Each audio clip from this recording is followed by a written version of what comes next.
receive a sentence of 18 months, which will amount to the time that he has already served in jail. A man is under arrest in Bessemer after a 5-year-old boy died by gunfire. 26-year-old Kendrick O'Neill is facing capital murder charges for the death of Brandon Nation. The little boy was getting his hair cut when the shooting on the street occurred and entered into the building. The man who was cutting Nation's hair was also injured. Police are pursuing other suspects in this shooting. I'm Andrea Tice. For more news affecting Alabamians, go to 1819news.com. And while you're there, subscribe to the daily newsletter. Hi, this is Sky Mosley for your hometown conservative newspaper, the Alabama Gazette.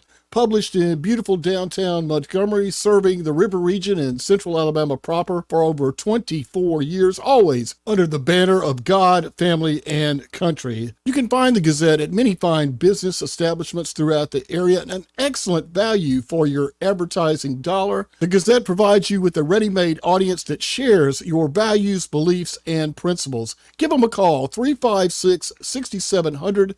Advertising with the Alabama Gazette is surprisingly affordable and extremely effective. 356-6700, the Alabama Gazette. Honest, informative, trustworthy, your conservative alternative newspaper. Real local news from real local people. The Alabama Gazette, they are most worthy of your support. Pro-life, pro-family, pro-America. 356-6700, give them a call. The Alabama Gazette, the people's paper. Do you want more online safety and privacy? I know I do. That's why I started using NordVPN. It guards me against various internet threats. Digital trackers, malicious websites, and malware-infected downloads? Back off. I choose to browse with more confidence. I choose NordVPN. To avoid digital threats, turn on NordVPN. It's trusted by millions of users. Just visit NordVPN.com. One of the fastest VPNs on Earth will block web trackers, malicious websites, and malware-ridden downloads. It will also encrypt your internet traffic while maintaining a smooth connection. So improve your digital privacy and protection against hackers with one simple click. Get the special deal at NordVPN.com and enjoy safer internet daily. NordVPN. Cybersecurity built for every day.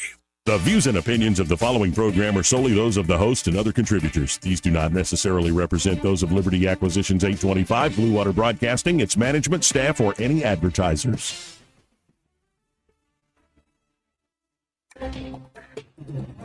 It's time for Montgomery's conversational radio show. It's news and views on News Talk 93.1 FM. To join the conversation, call 272-9228.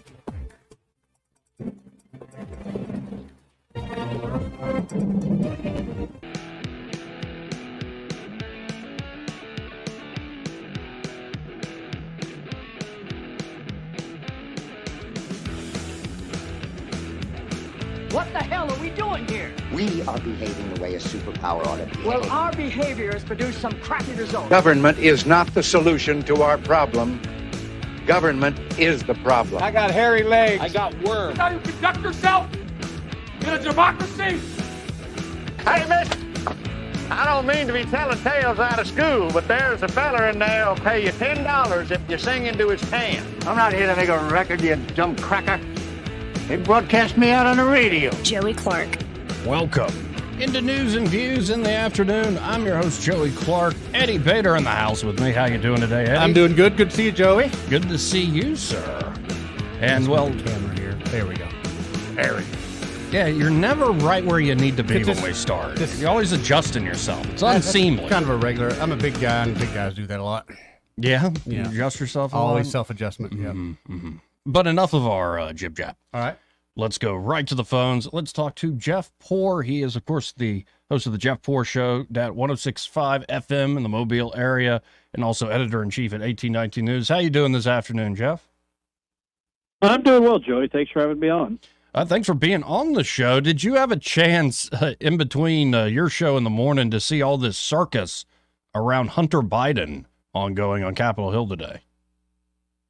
I've been monitoring it on mute on my 3 cable screens here, and they had a reporter ask Hunter Biden what kind of crack he liked or what flavor or something, and that was one thing that happened. Just like kind of rolling out of the meeting, and it looks like you had a lot of Nancy Mace. That could be good or bad, depending on the day.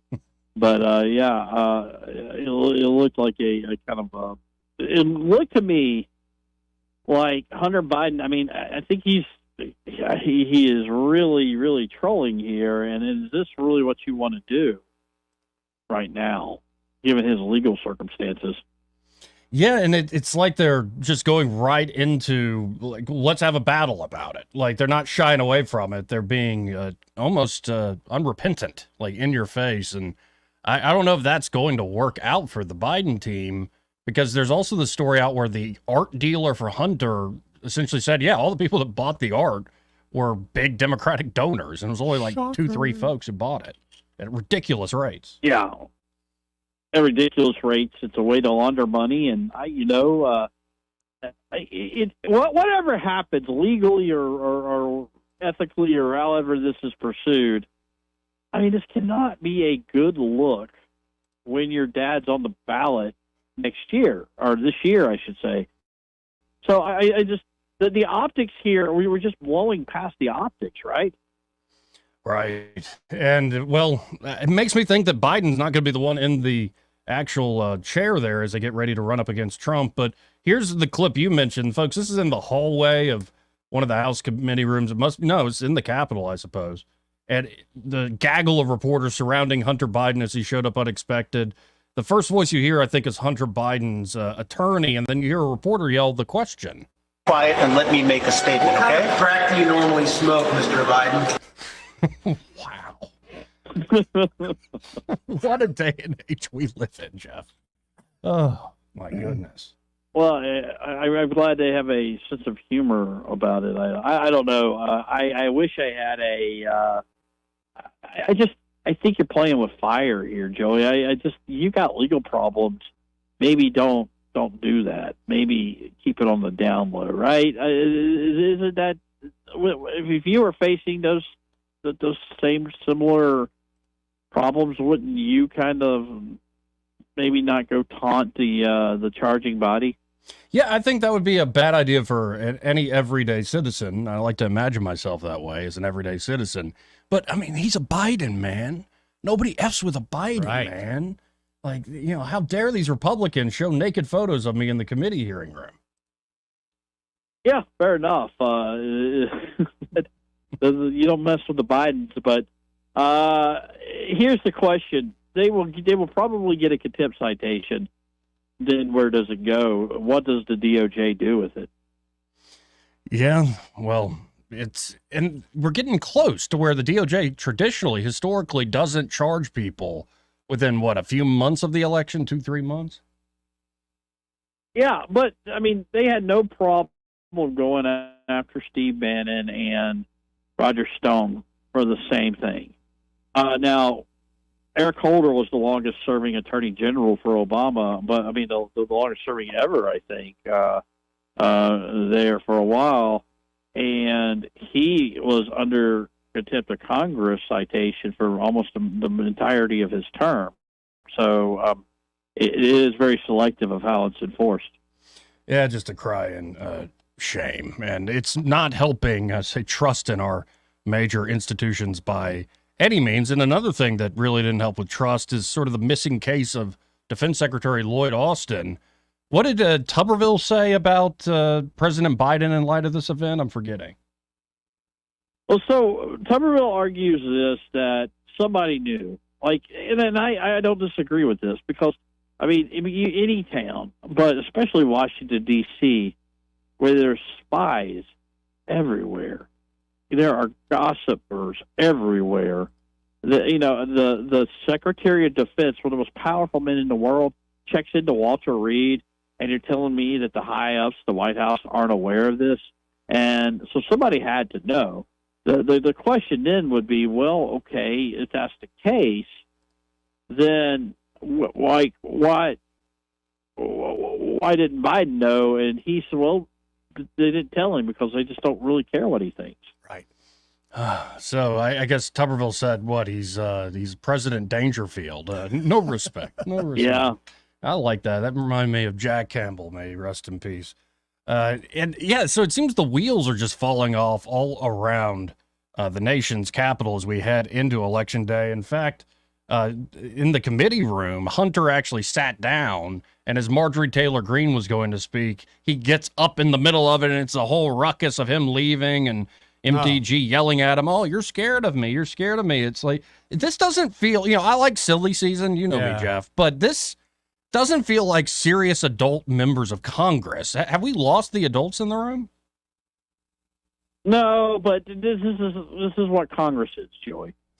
It's like the coyote and the sheepdog. Okay, the cameras turn on, the lights turn on, and they are at each other. And then after they kind of go their separate ways, and there's no cameras around, they're out at lunch together somewhere, chatting it up, and it's all a show. So I guess that's what people want. They think that's what drives sort of the grassroots. It drives fundraising. It drives all these things that make our politics possible the way it is.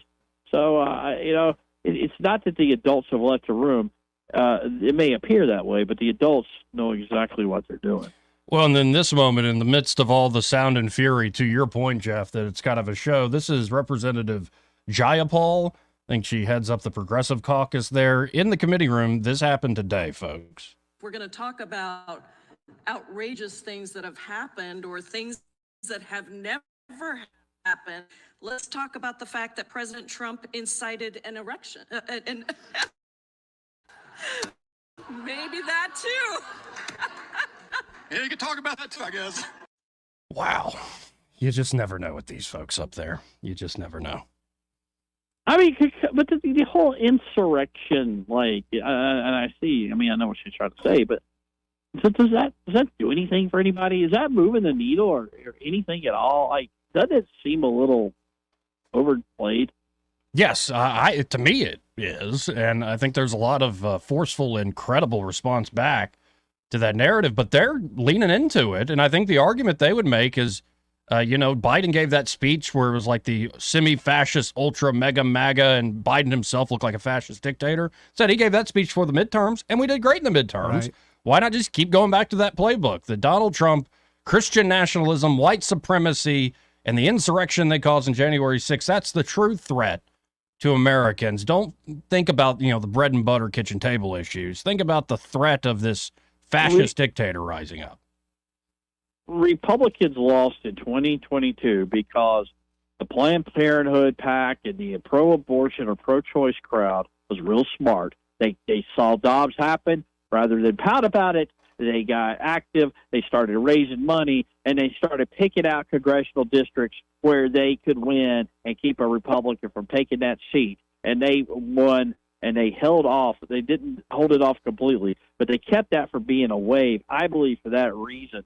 I don't think this January 6th stuff does anything for anybody, except if you're already January 6th up and you're just horrified by it. You weren't voting for Donald Trump anyway. You weren't voting for a Republican anyway. So this is a game of addition, and where are you getting your additional voters by going to the January 6th? Well, over and over and over again is the question I would have for Democrats. Again, folks, we're talking to Jeff Poor. And Jeff Poor, I'll let you go. I want to take your temperature on that Republican nomination, that primary race in your neck of the woods between Barry Moore and Jerry Carl. How do you think that's going? I still think today it's a toss-up. I see different polls tell me different things. Jerry Carl's going to out-fundraise Barry Moore. There's no question about it. He's going to be up on air.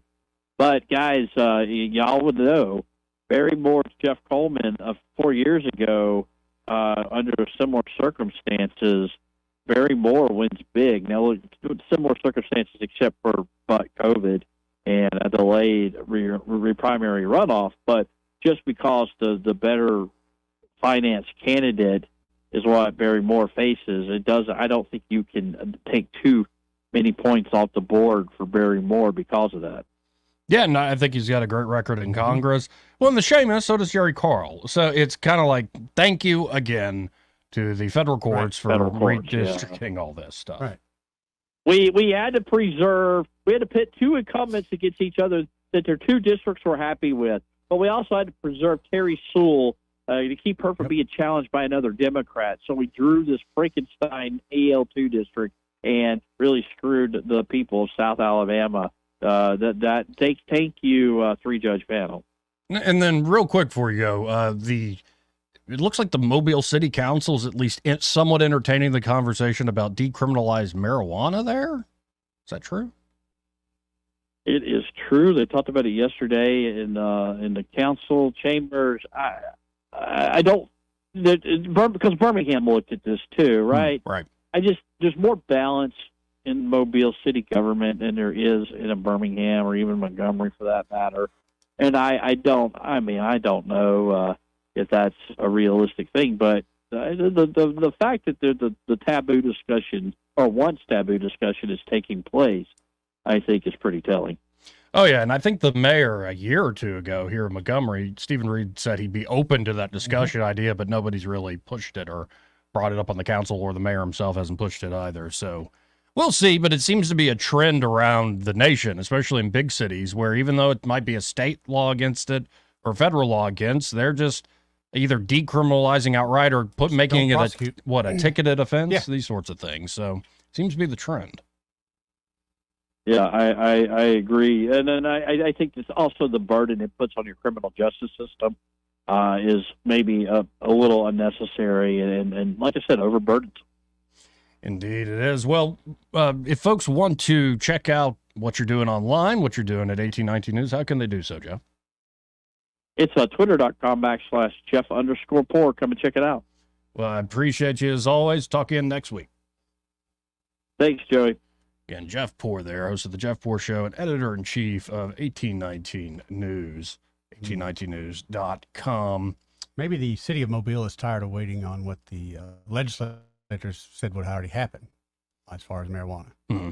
They're just, you know what, we'll just decriminalize it here. And I mean, you're waiting how long? 2 years now? Right. And I don't know if you know something I don't know, but I don't see any light at the end of the tunnel. I just see more. In terms of the constant lawsuits that continue to... I don't see anything happening, so. Well, but at least they're tackling the serious issues on Capitol Hill. We're going to talk about outrageous things that have happened or things that have never happened. Let's talk about the fact that President Trump incited an erection. And maybe that too. Yeah, you could talk about that too, I guess. We're going to talk. You gotta love this great country we live in. But that wasn't the first time somebody's made that mistake. I gotta give Jayapal her due here. Because I think a much more high-profile fella Oh my goodness, really? Like you're throwing a Joe Biden ad in front of me? No, I'm not gonna listen to your ass. Excuse me, pardon me. Thanks, YouTube. I think Google's trying to rig this frickin' election. They're doing all they can do, brother. I know that for sure. It's clear the so-called mainstream, actually these weirdos we call the corporate press, they're definitely trying to rig things. We'll get to that in a second. Okay. Anyway, I just unexpectedly seeing Joe Biden's face in an ad on a YouTube video is getting under my skin. But this was the great moment when, Chuck Schumer, you remember this was right after, just listen in. Is the House will deliver the article of impeachment to the Senate. After January 6th. The Senate will conduct a trial of the impeachment of Donald Trump. It will be a full trial. It will be a fair trial. But make no mistake, there will be a trial, and when that trial ends, senators will have to decide if they believe Donald John Trump incited the insurrection. Right. Morons, Joey. We're surrounded by morons. Yeah, let's go to a break. Okay. Actually, let's do a break first. Right. Again, 272-9228 if you want to join in. We'll get the bill after this quick break. More news and views in the afternoon.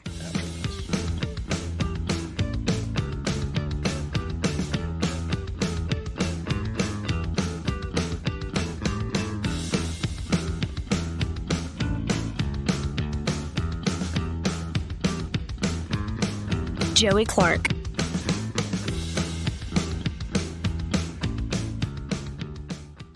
He may not know whether he's coming or going, but whether you're going to work or coming home, Greg Budell is there. Mornings 6 till 9 and afternoons 3 till 6. Only on News Talk 93.1 FM WACV. I'm with Miss Dot at the Eastbrook Flea Market and Antique Mall, and Dot, we're ready to roll into a new year. Happy New Year. Well, tell me what's going on here at Eastbrook Flea Market and Antique Mall. The booths are being restocked. The hot cider is going.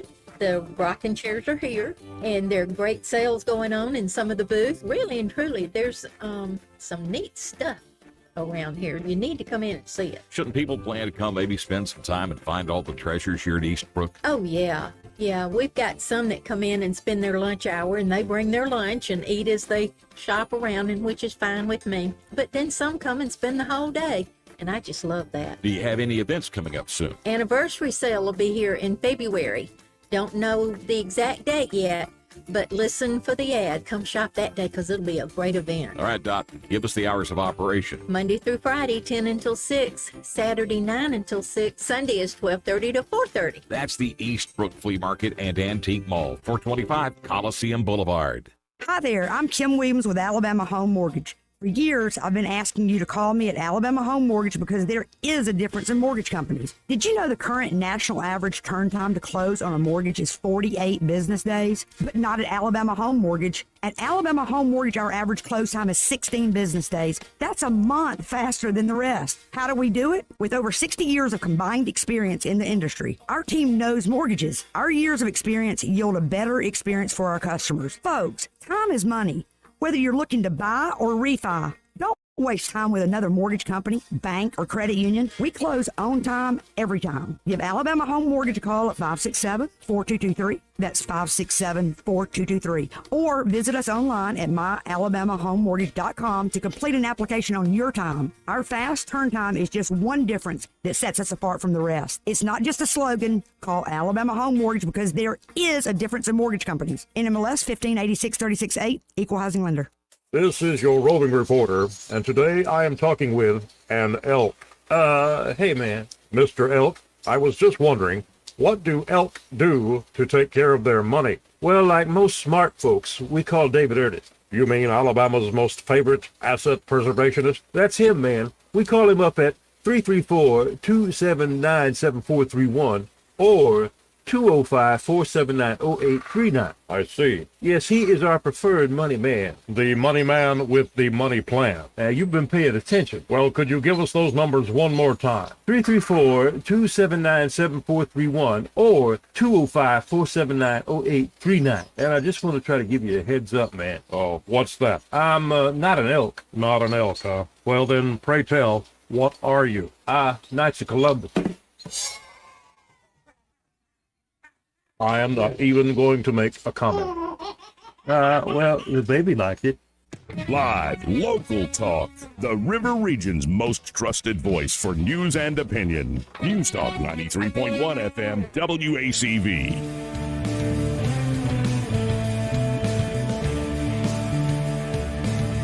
Joey Clark. Welcome back to News and Views in the afternoon. 272-9228 if you want to get in on the program. Let's go to Bill on line one. Hey, Bill, how you doing? I'm doing great. It's a beautiful day to be outside. Indeed it is. I'm a little concerned over these politicians that don't know the difference between an erection and an insurrection. Right. I mean, that may have been a slip of the tongue, or they may have been poking fun at what they were saying. But there's miles and miles of difference between the two. Well, and I think there's something about, well, here, listen to this one again. Let me make a statement, okay? What kind of crack do you normally smoke, Mr. Biden?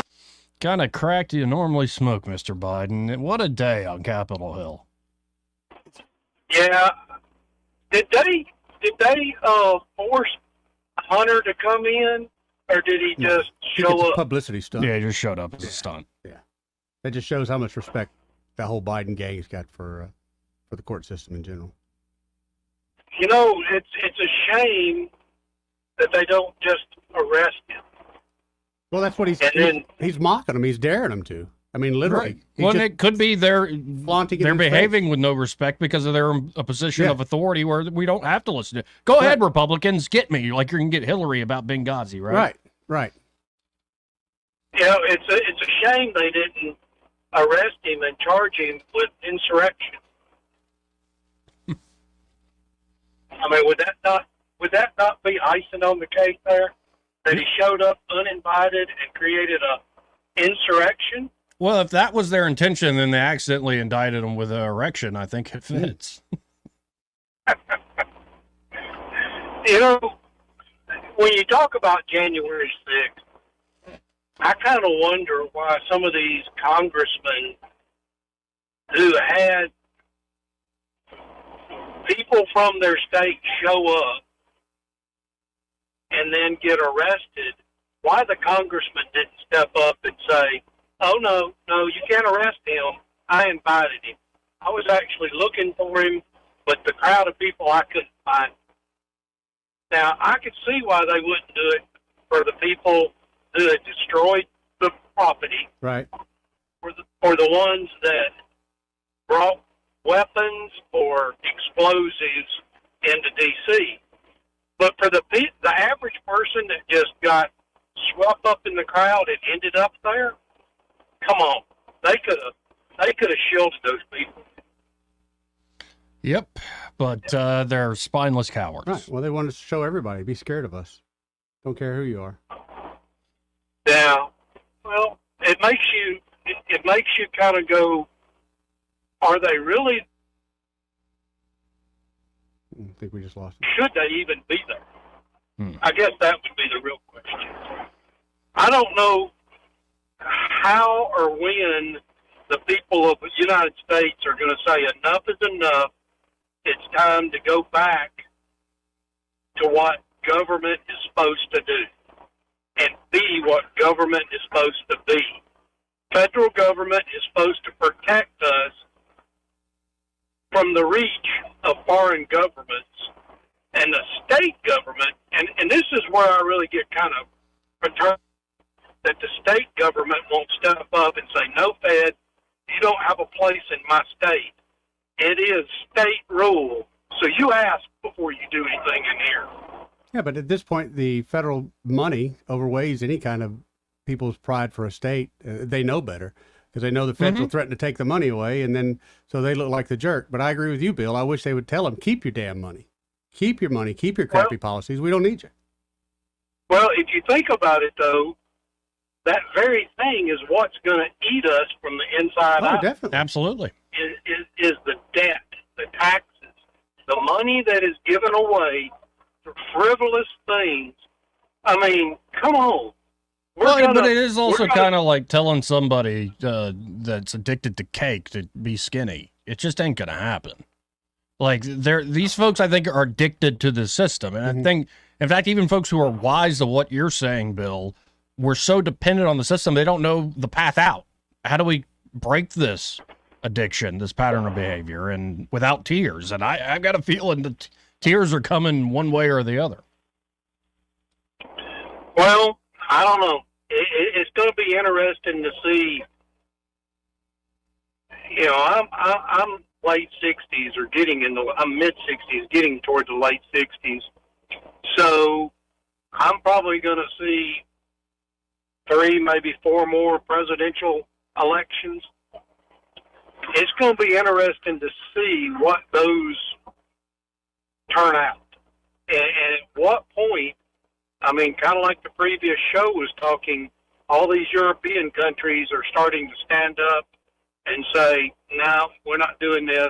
No, thanks, but no thanks. We're not going to participate. At what point the U.S. is going to do that, or if we ever get to that point? Well, it might be this year in Europe and the U.S. We'll see. But I appreciate the call, Bill. Got to run. Y'all have a great day. You too, Bill. This part of the program brought to you by Montgomery Men's Health. And there, Montgomery Men's Health, they can help you men out. You Yes, fellas they came. out. They helped you out, right, Eddie? They sure did. You know, I thought for years I had low T. I had every symptom under the sun. Right, It right. said directly go to the low T. Like you guy. were like not sleeping well. You're always tired, Always right? tired. You saw how overweight I was. Oh, and how you fall asleep after eating one Yeah. of those big old lunches? Yeah, exactly. So I just assumed, I got all the symptoms. Well, I went there. They did a quick little blood draw. Within, I think, about 15, 20 minutes to come back, and they said, no, Eddie, you're cooking with testosterone. And I was like, I think you might want to recheck your machine. But they'd already seen somebody like me. And they said, what you actually need is just a vitamin regimen. And we have that for you. So with just injectables, I took, I think, once a week. I think I went by there on Wednesdays. I noticed the difference the first week, Joey. I didn't say anything, but when I went back to her, the same girl that nurse had injected me the first time, I told her, I said, I'm not trying to be funny, but I swear, I felt a pick me up already. And she just giggled. She said, yeah, you'll notice that.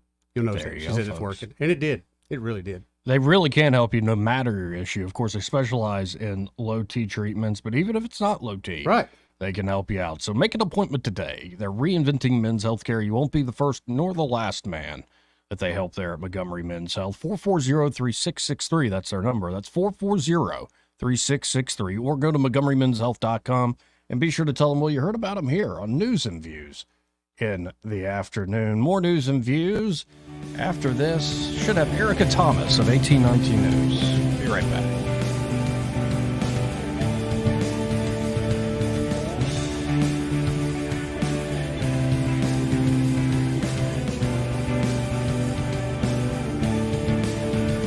Joey Clark.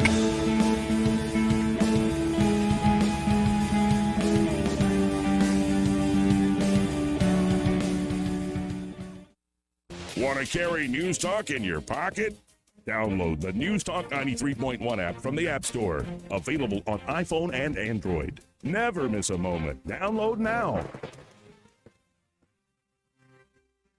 For too long, Alabama's statewide news companies have shamed us for our conservative Christian values. Alabama deserves a news company that cherishes our culture, a company that isn't bought and paid for by the powers that be. 1819 News is that company. Run by Alabamians for Alabamians, 1819 News celebrates what is good and beautiful about our state while exposing those who work against our values in secret. Just go to 1819news.com to learn more. Subscribe to our newsletter. That's 1819news.com. Hey there, River Region area. Dawson Electric hopes you had an amazing Christmas and a fantastic New Year. As we step into 2024, it's time to tackle those resolutions and make sure your home or business is in tip-top shape. And for all your electrical needs, there's one name you can trust, Dawson Electric. Whether you're planning a remodel, constructing a new home, or require service for your existing electrical systems, Dawson Electric has got you covered. Need emergency generators installed? Looking to enhance your outdoor space with stunning landscape lighting? Dawson Electric is the answer. We do it all for homes and commercial spaces alike. For more information, you can find us on Facebook. Search for Dawson Electric Company, LLC. Hit the like button and stay connected with us. We're happy to speak with you at any time. Just call 334-270-8024. Say it with me. That's 334-270-8024. For all your electrical service needs for home or business, call us at Dawson Electric. Dawson Electric, lighting up your world. Rich Thomas Weather, a service of Riverside Chevrolet Wetumpka. If it's Chevy, it's Riverside. Best price, best selection. Check them out on the web at riversideusa.net.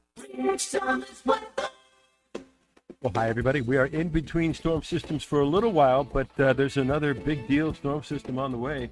Today will be quite chilly with a high temperature barely up to about 50. Kind of a breezy day, good bit of sunshine, clear, cold, 33 the overnight low tonight. Tomorrow, nice rebound, high temperature in the lower 60s with more sun.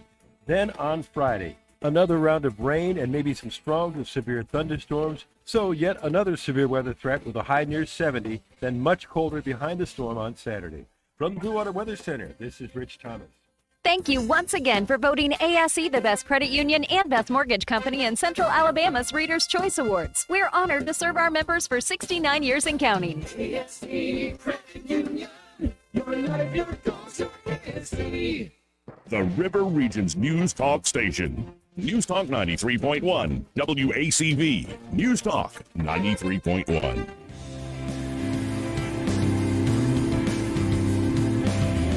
Joey Clark. Welcome back. the news and views in the afternoon. I'm Joey, he's Eddie, and on the phone joining us now we have Erica Thomas of 1819 News. Erica, how are you this afternoon? Hey, Joey, I'm doing great. How are you? I'm doing quite well, powering through. Now, I don't know if you heard me mention it to the editor there, Jeff Poor, but we got talking a little bit about this Mobile City Council question about decriminalizing cannabis or marijuana, but it really just started with like one citizen that showed up to the meeting, right? Yeah, I mean, I wouldn't exactly say they're going to decriminalize marijuana. This has been a discussion for years. I mean, it's more like a lessening the penalty for having a small amount of marijuana.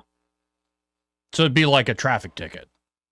Yes, like ticketing offense instead of going to jail and, being charged with a misdemeanor as it is now. Wait, is it going to be like a traffic ticket? They still take fairly seriously if you don't pay. Is it going to be like a parking? Which or traffic it would camera be more ticket. like, yeah, it would. I think it would be more like a traffic ticket. But there's actually no ordinance. There's nothing at all written up at this point that I know of, or most of the council members that I've talked to. They haven't actually discussed this in a work session. This was simply a citizen that came forward and explained how other cities in other states have done this. Of course, Alabama has different laws about how much authority a municipality has, because we have our own laws against marijuana. So we can't do exactly everything that other cities and other states have done in Alabama. So there's a fine line. You have to look at the state laws first, and then they're going to go from there. But I think Mobile obviously has made it very clear that they listen to citizens and citizen concerns, and that's kind of what they're doing. They're just responding to this citizen. Okay, well, I'm in favor of loosening all the laws, including federal and state laws on cannabis. That's a longer discussion, but it's always interesting to see these city council members, at least if it's just a citizen, bringing it up again. They get an earful about it, and I can't imagine this being a public conversation 10 years ago. Yeah, I think it's something that people are very passionate about because there's been people that have been arrested for having a small amount of marijuana and, 3 times, and they've ended up in prison for a very, very long time because of laws that Alabama had in the past. And that kind of is what, no pun intended, sparked the conversation. And it just kind of has gone from there. And then we've seen other states in the nation legalize cannabis and marijuana. Colorado was one of the first. And we're looking at numbers now, seeing, is this something that we want to do? Alabama lawmakers have discussed it. I don't think that we're there for recreational use, but some people are. Some people support it. There's nonprofit groups in Alabama. There's magazines, and I mean, there's just a lot of support for it. So this would be a step in the direction for those people that do support it. Now, another quick story here that I honestly just don't know much about this institution. Judson College. Tell me about that. I know from your write-up, it looks like they decided to close it down in August of 2021. But what is Judson College, and what's the latest here?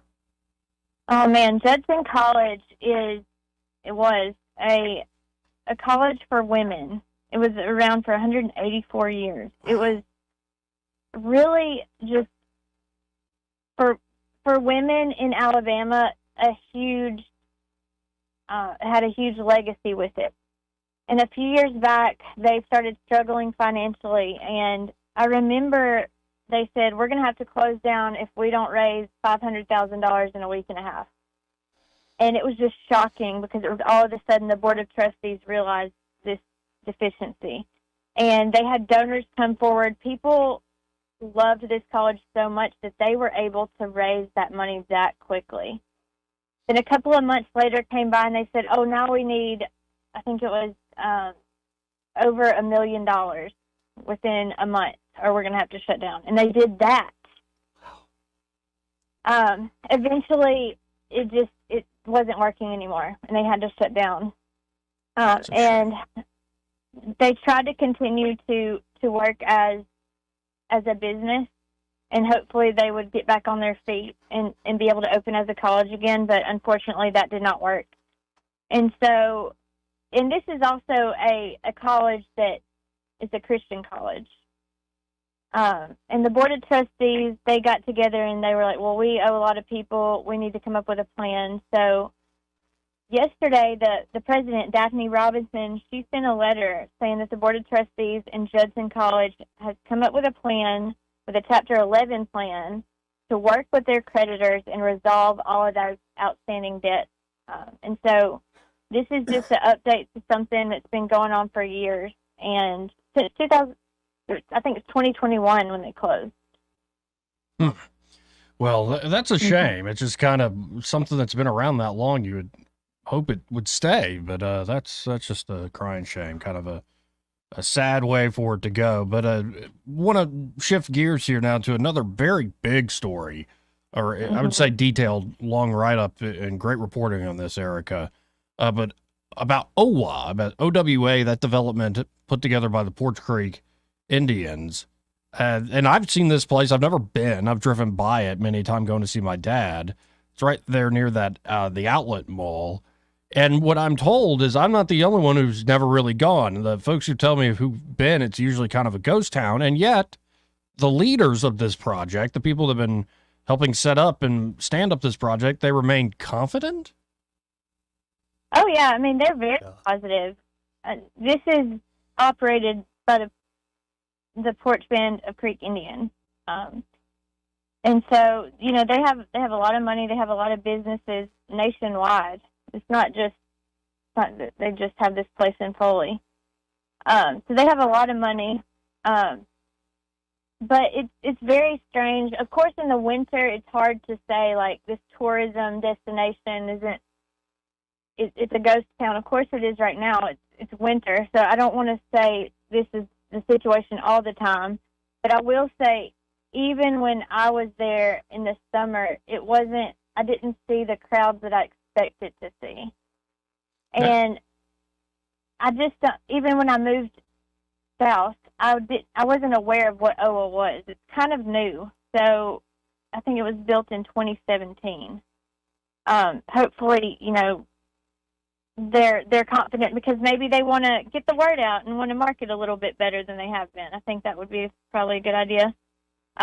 But one after the other, we've been hearing of a lot of restaurant closures. They've got restaurants, shops, walkable. I mean, it's just adorable. It kind of looks like a little Gatlinburg in there. It's really cute. They've got an arcade in there. They have a hotel, and they've got plans for this massive resort-style hotel. They have a huge water park, a theme park. The theme park is nice, but a lot of people complain about the pricing and that sort of thing. But I mean, it's a destination for people to come when they're on vacation too. So you're going to pay for things like that.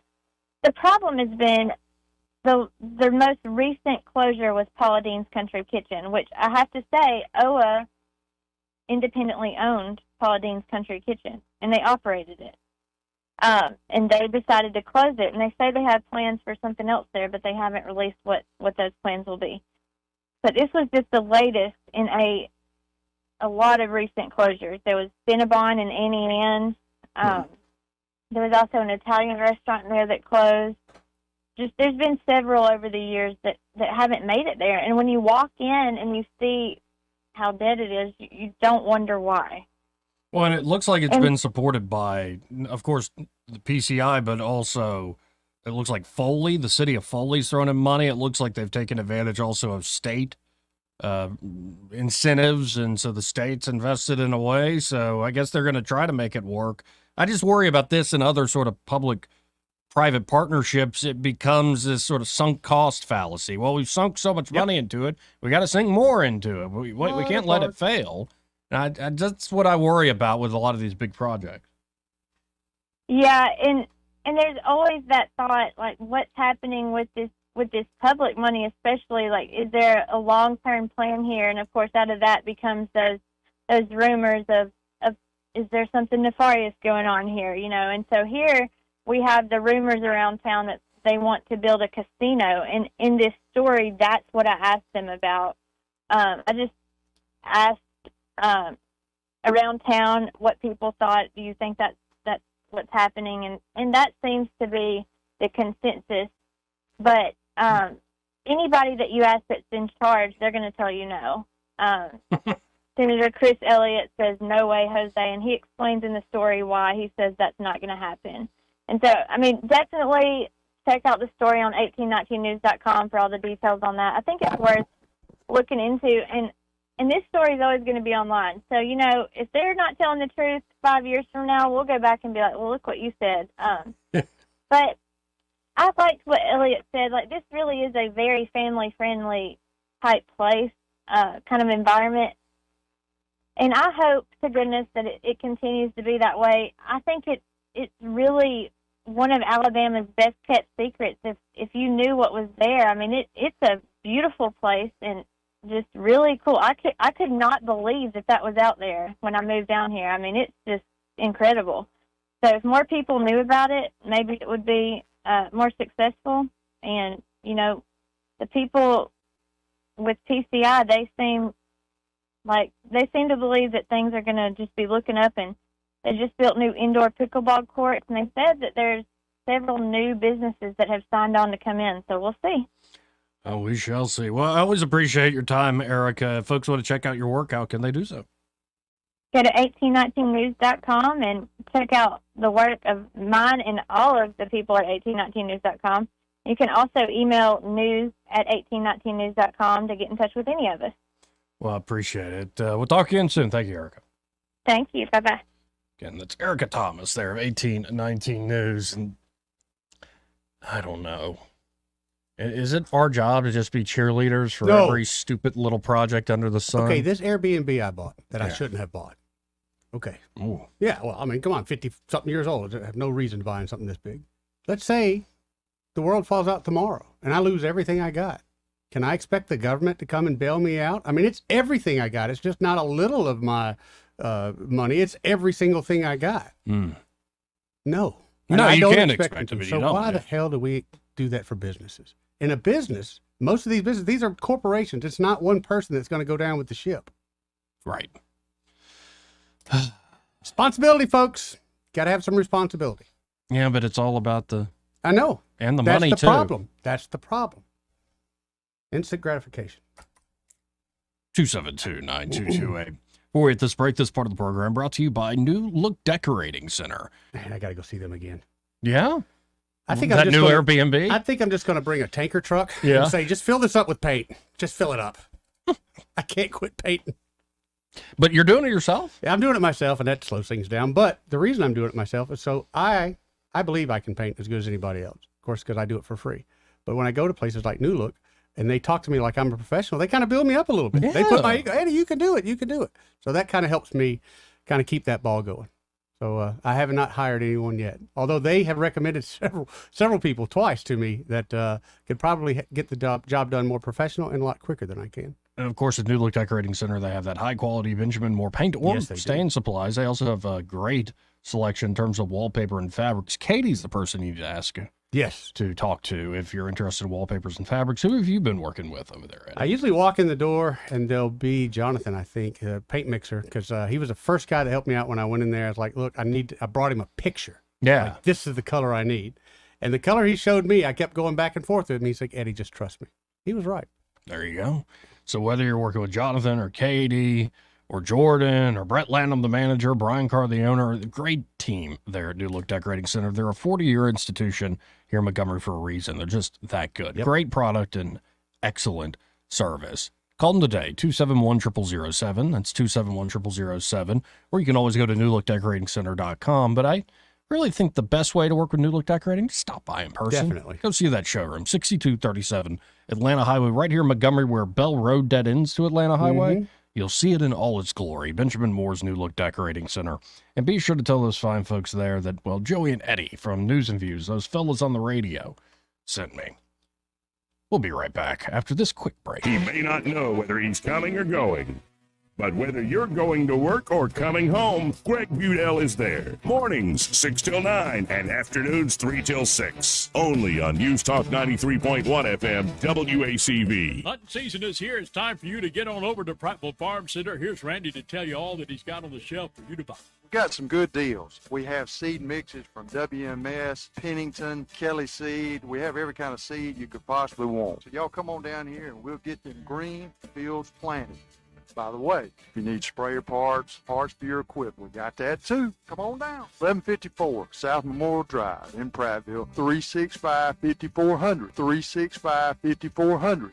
Hey y'all, this is Steve Kirkpatrick for Big Block Designs. I haven't always been a drafter. I grew up in the radio TV broadcasting business in Pensacola, which is why I know the value of advertising on Blue Water Broadcasting. And you know the first thing you do when you get in the car is turn on the radio. Blue Water Broadcasting gets results. Big Block Designs has grown because we advertise with Blue Water. It works. Want to grow your business? You should too. Have a better day. Radio works. It's as simple as that. Call us to find out how radio can work for your business. Blue Water Broadcasting. Local folks helping local business. Live local talk. The River Region's only 24-hour News Talk FM station. News Talk 93.1 FM WACV.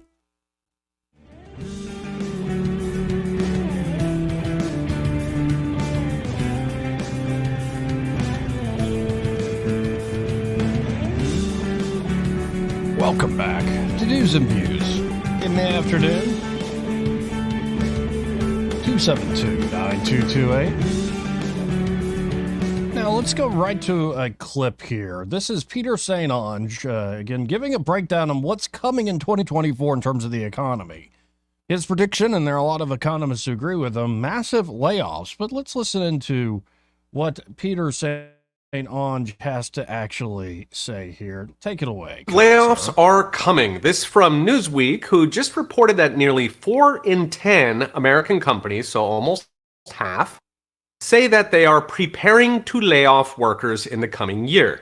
Of those, 1 in 5 companies say they will lay off a third or more of their workers. Meanwhile, more than half of companies say they plan to implement a hiring freeze in the coming year. The data comes from a survey of more than 900 companies, and when asked why, most of those companies said they see a recession coming. They want to be prepared by getting rid of expensive workers ahead of time so that they can survive. Interestingly, almost 40% of those companies said they'll be laying off workers and replacing them with AI, which is probably capturing broader automation. After all, chatbots and French fry robots do not fight for 15. They do not strike, and they won't sue you for misgendering them. So this all comes after a brutal 2023 for layoffs. Outplacement firm Challenger Gray reported that layoffs last year more than doubled the previous year, hitting 720,000. That was the worst number since COVID. And these are not just small businesses. So I've mentioned in recent videos how corporate layoffs have been soaring all year. The biggest sector has been tech. So Google recently announced they're laying off 30,000 workers. Xerox is axing 15% of their workforce. Amazon dropped 27,000, Facebook 21, Microsoft and Salesforce.com ditched 10,000 workers each. Twitter famously fired 80% of its workers and got a lot better. In fact, the tech sector shed over 168,000 jobs last year, which actually matches the 2001 dot-com crash. The previous year, 2022, had been almost as bad for tech, so now it's looking like 3 years in a row of dot-com crash level layoffs in big tech. In case you are wondering why that former Java developer is now making your latte. After tech, the most at-risk industries for layoffs were construction, finance and insurance, and retail. So construction is easy. High borrowing costs demolish new builds, and the Fed has been on a high-rate rampage to cover up its previous mistakes. Beyond that, though, fully 38% of financial companies and 44% of retail are planning layoffs. Now, finance is also a Fed story, given that low rates are a make-work program for Wall Street, and the Fed is currently AWOL, trying to clean up its previous messes. But then comes retail, which is taking it on the chin, partly from e-commerce, partly from relaxed attitudes towards shoplifting or inventory shrinkage in the industry lingo, as Blue City DAs cater to their voter base of criminals on welfare. So, what's next? Brought to you by Unchained.com. I've mentioned in recent videos how our economy is rapidly morphing into government jobs and DoorDash. Given the government doesn't actually lay people off, no, they just raise your taxes, hundreds of thousands of real layoffs will accelerate that transition. Companies had been holding back so far, perhaps hoarding workers after the COVID-era labor shortages that had CEOs manning these shipping docks. That was one of the factors keeping unemployment contained, but even now that free lunch appears to be fading, leaving thousands of companies poised to cut their workers and roll in the chat bots and the droids. Okay, we'll be watching. See you next time. Appreciate it. That is Peter St. Onge, folks. Always appreciate his analysis. Very much so. And so the top layoffs last year were tech, construction, retail also took a big hit. And we're expecting that to get worse. In the video we played yesterday, he talked about how, the economy's turning into an economy of government jobs and door dashers. Yep. And yet we're supposed to celebrate this like it's the greatest thing ever. Biden and them have really done a great job. Or, I got to hit a break here. But I'm so tired of, I don't care. It's not presidents who make jobs. And it's not the frickin' government who produces jobs and wealth. No. The government steals wealth and redistributes it. And if we keep going down that road, well, just look at places like Venezuela. Maybe we'll have to go down that road before we get a great libertarian like Javier Milei. Man, he's on fire. Anyway, second hour coming up. Broadcasting from the Riverside Chevrolet Master Control Center, this is WACV Cusada, News Talk 93.1 FM. When it's Chevy, it's Riverside. With SRN News, I'm John Scott. The House Oversight and Judiciary Committees will each vote on contempt of Congress resolutions against President Biden's son for defying a congressional subpoena. Republicans subpoenaed Hunter Biden to testify behind closed doors in December, but he refused to comply, insisting he will only testify in public. If the committees approve the contempt resolutions as expected, they would go to the full House for consideration. Donald Trump will not make his own closing argument in his New York civil business fraud trial. The closing arguments are set for Thursday in this trial. Wall Street is higher ahead of Thursday's update from the U.S. government on inflation at the consumer level. The Dow is adding 50 points now, and the NASDAQ is up 73. This is SRN News. Urgent Camp Lejeune settlement message. On September 6th, the government announced it will soon begin providing fast, guaranteed settlements to Camp Lejeune Marines, families, and civilians. Awards will range between $100,000 and $550,000, with an option for higher amounts. If you or a loved one spent time at Camp Lejeune and suffered cancers of the bladder, liver, or kidneys, leukemia, non-Hodgkin's lymphoma, Parkinson's, or kidney issues, you may qualify for compensation and could be paid within 60 days after accepting your settlement, with your VA benefits fully protected. You may be entitled to a significant financial award for your Camp Lejeune claim, but you must act now. Call the James Harris Law Camp Lejeune helpline now to get the compensation you deserve. We're already fighting for thousands harmed by the water at Camp Lejeune. Call now or you may forever lose your right to be awarded a settlement between $100,000 and $550,000. For your free evaluation, call 800-320-7171. That's 800-320-7171. 800-320-7171.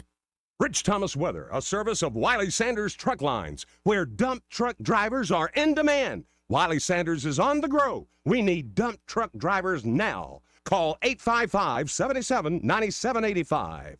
Rich Thomas Weather. Well, hi, everybody. We are in between storm systems for a little while, but there's another big deal storm system on the way. Today will be quite chilly with a high temperature barely up to about 50. Kind of a breezy day, good bit of sunshine, clear, cold, 33 the overnight low tonight. Tomorrow, nice rebound, high temperature in the lower 60s with more sun. Then on Friday, another round of rain and maybe some strong to severe thunderstorms. So yet another severe weather threat with a high near 70, then much colder behind the storm on Saturday. From the Blue Water Weather Center, this is Rich Thomas.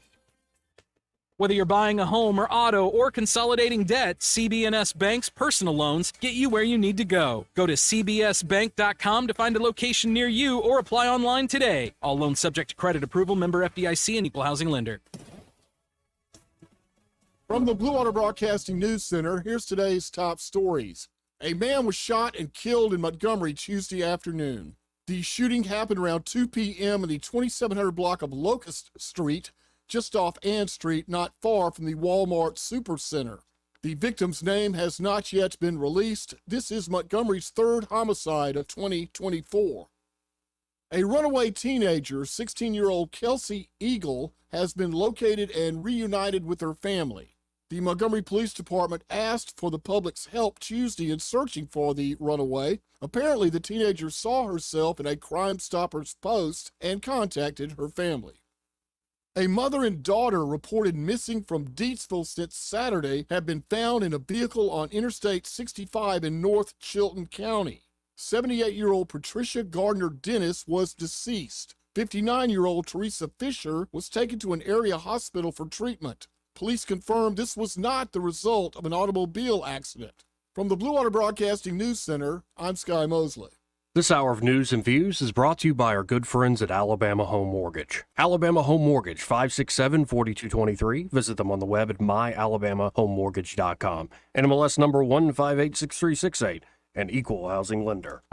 Who's there? It's Bill, the electrician, here to make your home burglar-proof.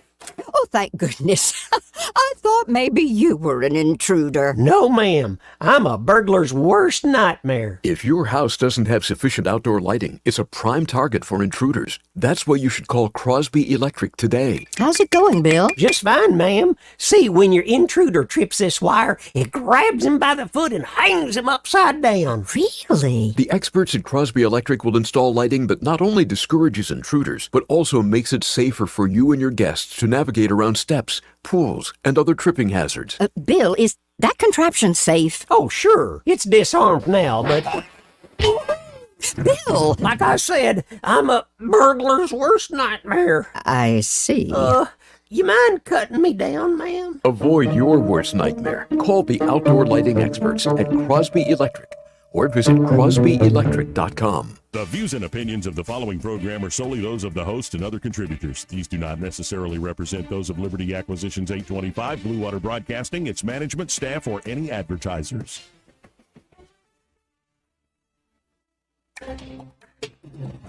It's time for Montgomery's conversational radio show. It's news and views on News Talk 93.1 FM.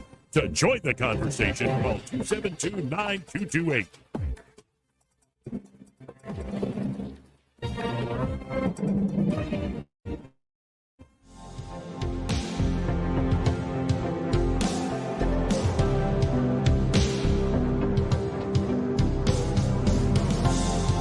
Joey Clark. Welcome back to the show. 272-9228. Eddie's favorite song here we're coming into. Waiting for Celine to step out any moment now. Yeah, like, I don't understand. Like, couldn't you pick, like, one of more of the 80s power ballad chicks? That's all I saw. And plus, I really do not like the Like, Celine. couldn't you just said, like, Taylor Dane? See, I like Taylor Dane. Right. Tell it to my heart. That's good stuff. I'm not a Celine fan. I'm not either. But so this music, it just reminds me of that loud, overproduced, ridiculous Celine. You start adding ninths and suspended chords and sevenths, and Eddie's all like, Celine Dion, man, I can't handle it, man. See, exactly. I like it simple. He's like that simple Yeah. A, B, C, D, E, F, G. Sure. We'll go with All that stuff. I just like a simple acoustic guitar. No, you don't. No, you don't. Don't give me that crap. You hate that stuff. You hate folk music. Nothing clears a room than No, a you dude told going, me. hey, let me break out my guitar. Yeah, you told me the other day that if you had been around for Simon and Garfunkel, they wouldn't have made it that long. No, they wouldn't have. I'd have put a stop to that. Mhm. And once they broke up, Paul Simon made some pretty interesting music. Poor Art Garfunkel, though. What happened to him? Well, just odd man out. Yeah. He was just odd man out from then on out. Well, that's the case with Daryl Hall and John Oates. Dude. They're still on the outs. Yeah, but it kind of, I hate to say it, but Daryl Hall seems like a real jerk. Yeah. I mean, in this everything I've seen and read, it's just he's a jerk. It's a shame because he's such a talent musically. Yeah. Well, people like that, Joey, they can be really talented, can be jerks. Now, another disappointing news item here. NASA delays human moon landing until 2026. Saw that. What's up with that? Well, they had the problems with the launch earlier this week. And so NASA's Artemis program, which aims to return astronauts to the moon this decade amid a renewed international push for lunar exploration, is facing some lengthy delays, as according to NASA. The Artemis 3 mission planned to hit the crucial milestone of landing humans on the moon for the first time since the Apollo program.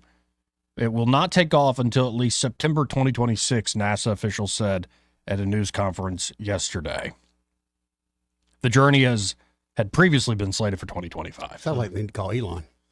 Well, yeah, and I think there next week. The primary reason for the delay includes SpaceX's outlook for developing Starship, the gargantuan rocket and spacecraft system that is expected to ferry astronauts from lunar orbit to the moon's south pole. 2 Starship test flights in 2023 ended in explosions. Oh, I do remember that. Right. And then there's the company in Birmingham, in the Huntsville area, excuse me, that's trying to also compete for this. But, yeah, there's just been a lot of problems. It ain't easy. No, it ain't. It ain't easy at all.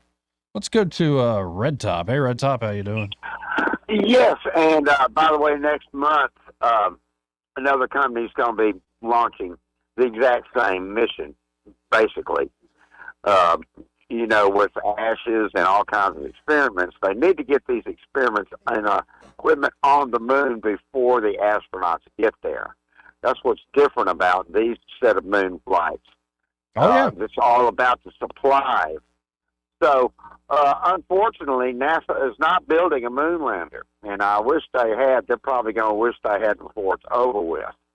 SpaceX is still the most promising of all of them, and Starship's on the pad, stacked, ready to go again. Artemis 2 has been delayed for a year, just mostly for that reason. They got to have this stuff down on the South Pole before anybody ever gets there. Right. So, even if we make it to the moon, I think it's probably going to be more like 2027. That will still be faster than the last time because Donald Trump actually put the ball in play, in 2021, I do believe. 2017 or 18 to get man back to the moon. So, that'll be about a 10-year window like we had last time. Well, and Obama deserves some credit for this because NASA didn't want all these private developers jumping in, and Obama said tough cookies. And, yeah, that really has sped things up. So, yes, and this mission's a lot bigger and a lot more complicated. And so it's going to be exciting. I remember living through lots of delays with the first one. We had astronauts die and all that kind of stuff. So, hopefully none of that will happen. But Boeing has got so many problems. Boeing built the space shuttle. Boeing was involved with a lot of Apollo accidents. Now they ain't putting the damn bolts in the doors on the side of the plane. Did you hear? That's what they think happened. Yep, yeah, I saw that. Yep. Yeah. And I've got an entire thread by James Lindsay on. Let's have a close look at Boeing and DEI. Oh boy. Well put. Okay, guys.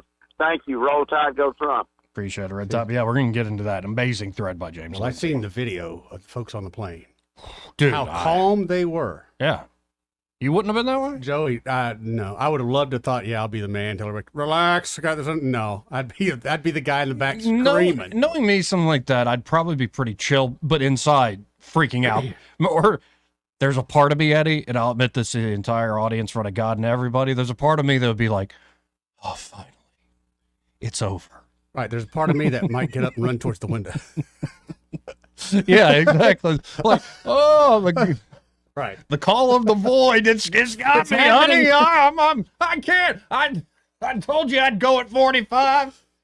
But did you see the iPhone? The iPhone that fell 16,000 feet? Yeah. It still works. Yeah, we'll get to that too. Let's go to Simpler Days. Hey, Simpler Days. Hey, good afternoon. Hey, Dirk. Hey, the economy said that the economy is the report on the economy, it was said to being pumped up by what? Government jobs, part of it? Yes. Well, let me tell you about one of the city of Montgomery's government jobs. They're doing their part to help the economy. They just hired a new head of cultural affairs at a starting salary of $134,000. And if you go on, I think I met this woman. It's a woman, right? I think I met her in passing. I was actually down at the Harriet 2 before all the Christmas lighting. I think I met her, but that's the starting salary, $135,000. Yeah, plus benefits, plus perks, plus getting to rub shoulders with people like you, Joey. That's kind of not a really plus. But. Yeah, that's kind of a demerit. Yeah. They're like, you got to So there go. are downsides We got to to the send job. guests over to those honkies on the radio. There are show, downsides, right? believe it or not. They're trying to get the river, more culturally, keep the rednecks from selling out. But anyway, if you go on the recruiter's site, like any of the national recruiting sites, and the national average for that job is 109,000 for all cities, big and small. And we are paying hours more than San Francisco and D.C. and about 30 or 40 other large cities. So we're doing our part to keep the economy up. There you go. You gotta love it. Yeah, it's not. Have a good day, gentlemen. Appreciate You it, too. Simpler Days. Thank you, Simpler Days. Yeah, it's the point that annoys folks. It's like, why do state employees have to pay state taxes? It does not annoy Because me. they don't. That's literally just an accounting fiction at Right. that point. But I don't trust people enough for them not to pay state taxes. No, but if you're getting paid, like it's just just cut my pay the amount of the tax. I do not trust those people to do that. Well, fair enough, but it's just like I know it's a pain in the butt this way, but I think only way it can be leads done. to the illusion that everybody pays taxes equally, and it's like no, like when you've got millions of federal government jobs, those people, technically speaking, aren't paying federal taxes in the same way as somebody who works a private sector job. removed from their check, just like everybody else. Yeah, but where does all that money show up in their check from in the first place? From federal taxes. Right. So we're pretending like they're paying in like everybody else. They're not. They're getting paid by taxes. Right. But if we do it any other way, suddenly it's not as clear. And I That's don't trust No, but any of that these should people to be do the that. point, is that the way it is right now isn't clear. The way it is right now is a lie. But to me, okay, granted, we'll say it's a lie. But to me, I know that you pay, if you're a state employee, federal employee, you pay taxes the same way I do. You just work for a different employer. Taxes are removed from your check, same way mine is, just from a different employer. Yeah, but when your employer is the one who's taking the taxes Well, in the okay, first I work place and for giving them to Hyundai. you. Yeah. My car payment doesn't come out of my check, Joey. Mm-hmm. I still got to make a car payment to the bank. I work for that company that made that car. I built that car. Yeah, but Hyundai's not a government. I'm still paying someone. They're still paying me. It's still that same circle. Yeah, you can do that. Yeah.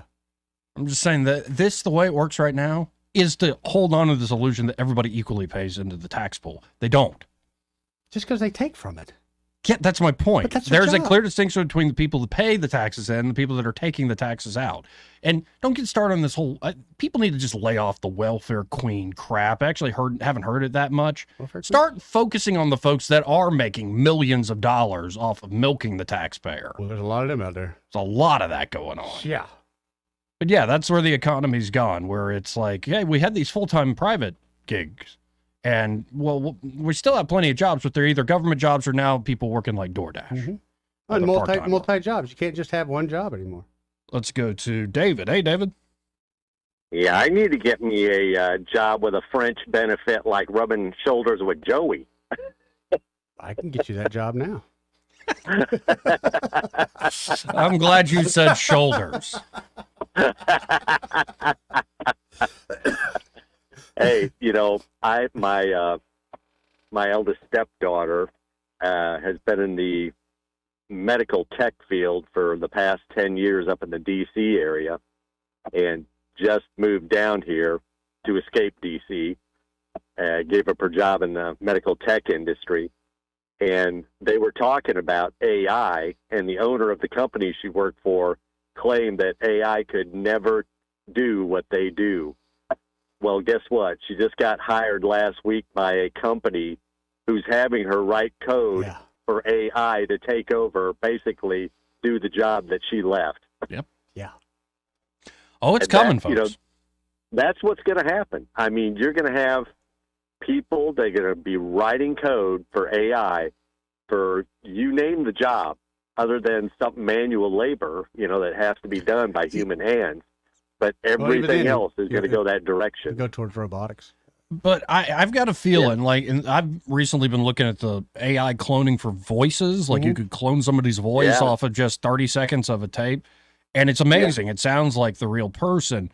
But, you know, I've kind of been watching a lot of musicians lately. Like, people are hitting it big on YouTube and whatnot. And even some of these players who are truly virtuosos are saying, all that stuff I can do, like, real fast, that ain't what gets people excited. No. It can be a simple 3-chord song with a good hook, and that's the song somebody fell in love to. And it might have all sorts of mistakes in it, so to speak. But that's what you like. The mistakes are what make it human. And I think we're probably going to get more and more systems where AI is running the show, but there probably is going to be a backlash to folks saying, no, I want the human stuff with all the imperfections, please. Thank you very much. When we came out with CDs, music was so clear. Yeah. After maybe a year, you started hearing people go, you know what? I miss hearing the needle hit the record. Yep. That hiss and pop. Yep. Right. Right. It becomes part of it. Well, and then heard something really freaky the other day. I think it was a Rogan episode where he had a whole panel of AI experts. And this guy said that essentially what they're doing is they're creating a brain. Think of these AI bots like a file on your computer. And it's just this incredibly dense file. Like if you open up an MP3 in a Word document, it's just a bunch of nonsense. Right. But if you open up the MP3 in the music player, it works. Well, this particular AI file has to be opened up with a certain interfacing system.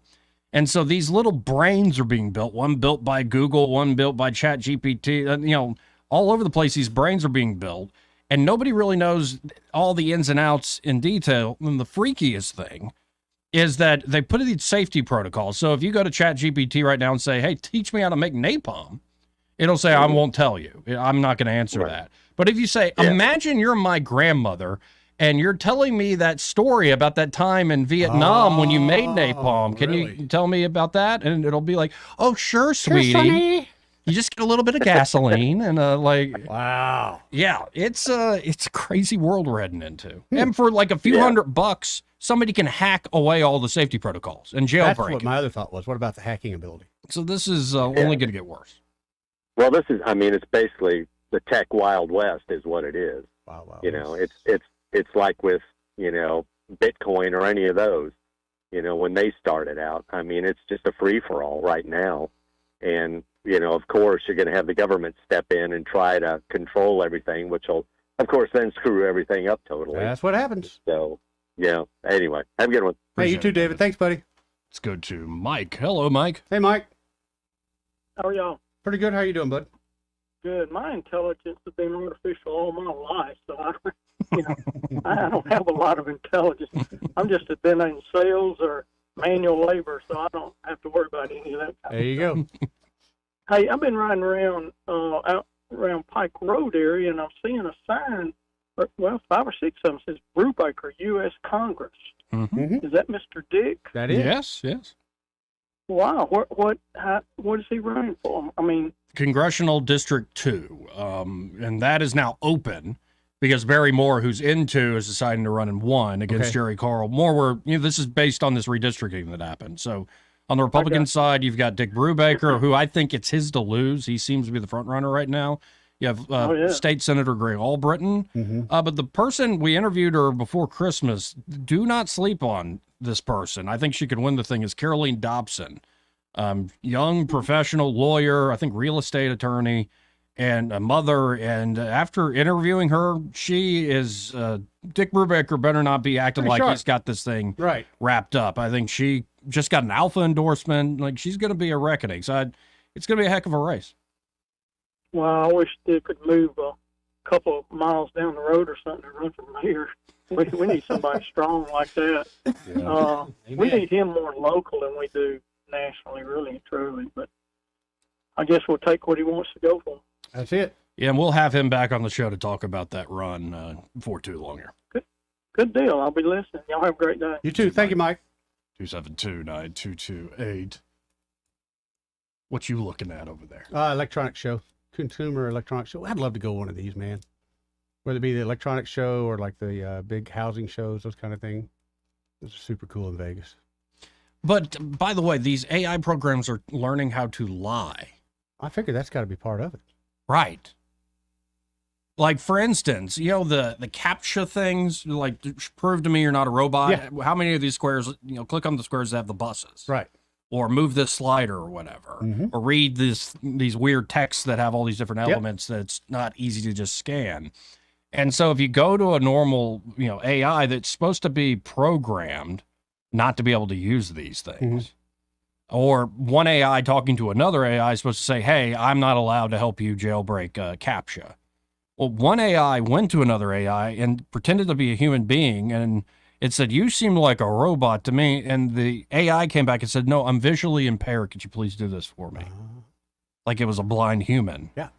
And nobody taught it to do that. Right. And AI said, well, certainly. Yeah, and seriously, these little brains, folks, are being built bigger and bigger and bigger. And it's like a brain you can plug into a program, interfacing program, and there you go. And it's going to continue to build and come up with its own thing. These things start interacting with each other.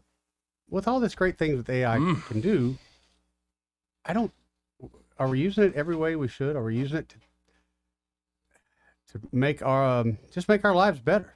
Like, I would love to traffic patterns, traffic flow. Throw it into AI. Because God knows, just our little town, traffic's god awful. In medical fields and things like that. I hope they're using it for that. But everything I hear with AI, it just sounds more like a computer video game right at this point. That sounds the stages that we're in. Like we're getting a battery or something? Yeah. Yeah. Human battery. Yep. This part of the program brought to you by Pest Pro Services. And they're at Pest Pro, Ashley and that fantastic team. They can help you out with any of your pest control problems. They sure can. What do you worry about up there on the lake? Well, right this time of year, Joey, I know it's winter time, but one of the things we have all that moisture. So termites are always on my mind. Sure. Always on my mind. Usually this time of year, I'll start seeing a little silverfish occasionally and ants. Right now, little black ants are the worst. Like the little sugar ants, but fire ants, I imagine, more during the summer. But months, I'm telling you, this time of year, both the places, if you leave one grain of anything out on the counter, you will see the ants. So they actually came to my place, Airbnb, last week, told them I had that problem. They sprayed, everything went well. So I kind of left a piece of bait out yesterday on the counter, and I came back today. No ants. Oh, wow. So I got to give them props. Would you just spill some Kool-Aid on the counter? No, I literally took 2 or 3 pieces of sugar. I was making coffee, and I was like, you know what? I'm going to leave this on the counter. I'm not going to clean it up. I told my wife so she wouldn't complain at me. But I left it for the bait. No ants came back. So I know for sure, for one, they came, but for two, what they did worked. There you go, folks.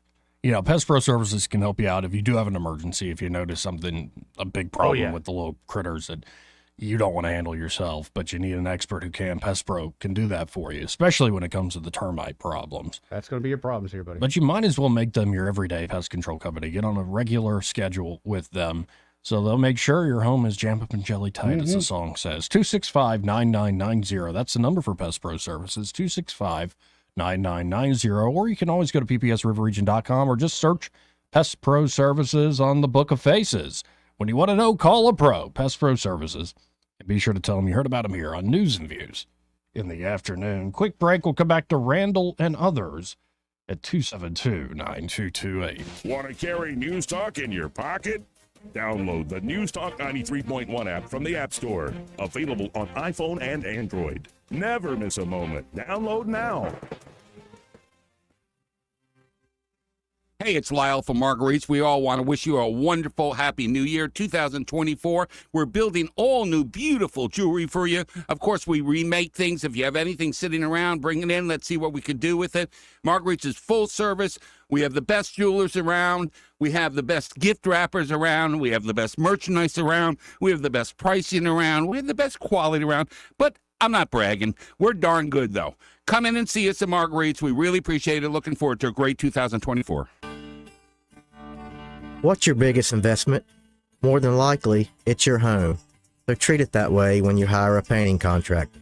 With PBS Painting, there are no gimmicks, no $99 specials. Just quality painting and someone who treats your home with the same respect that you do. At PBS Painting, we have been painting for years and look forward to many more years to come. With PBS Painting, the job gets prepped properly, whether it's cleaning, scraping, or priming. We always use quality products, which is a must for a quality paint job. So if you're looking for a painter that doesn't need upfront money and is on the job at all times, then please give me a call. Scott Bowers and PBS Painting, 294-5122. That's PBS Painting, 294-5122. Look at some of our work on Facebook at PBS Painting Montgomery. Make 2024 the year you break away from the chain stores and join us here at Adams Drugs. We value your business and want to provide you the best customer service at the lowest possible price. We've been serving up excellent customer service here in the River region for over 62 years. I made the swap to Adams Drugs and I couldn't be happier. Having a job and then getting 3 kids to all of their activities keeps me busy. I don't have an hour to waste waiting on a prescription. At Adams, they know me and my family. I get in and out in minutes, and when I can't get by Adams, they'll bring the prescription right to my door. What are you waiting for? Come in to Adams Drugs and let us earn your business. Our friendly and personal staff will talk with you and answer any questions you may have about your prescriptions. Your satisfaction is our #1 goal. Visit us at adamsdrugs.net for the location nearest to you. Adams Drugs is your local independent Health Mart pharmacy. Health Mart, taking the time to listen and care. Are you tired of the mainstream media's biased reporting? Do you want to stay informed on the news that really matters to you? Look no further than 1819 News. At 1819 News, we bring you the latest in Alabama news, politics, sports, culture, and more. We've assembled a team of journalists with Alabama values dedicated to the truth and the truth alone. Visit us at 1819news.com today. That's 1819news.com. Subscribe to our newsletter. Honest News, Alabama Values. This hour of news and views is brought to you by our good friends at Alabama Home Mortgage. Alabama Home Mortgage, 567-4223. Visit them on the web at myalabamahomemortgage.com. NMLS number 1586368, an equal housing lender. On FM, on your smartphone, and online, the River Region's most trusted voice. News Talk 93.1 FM WACV.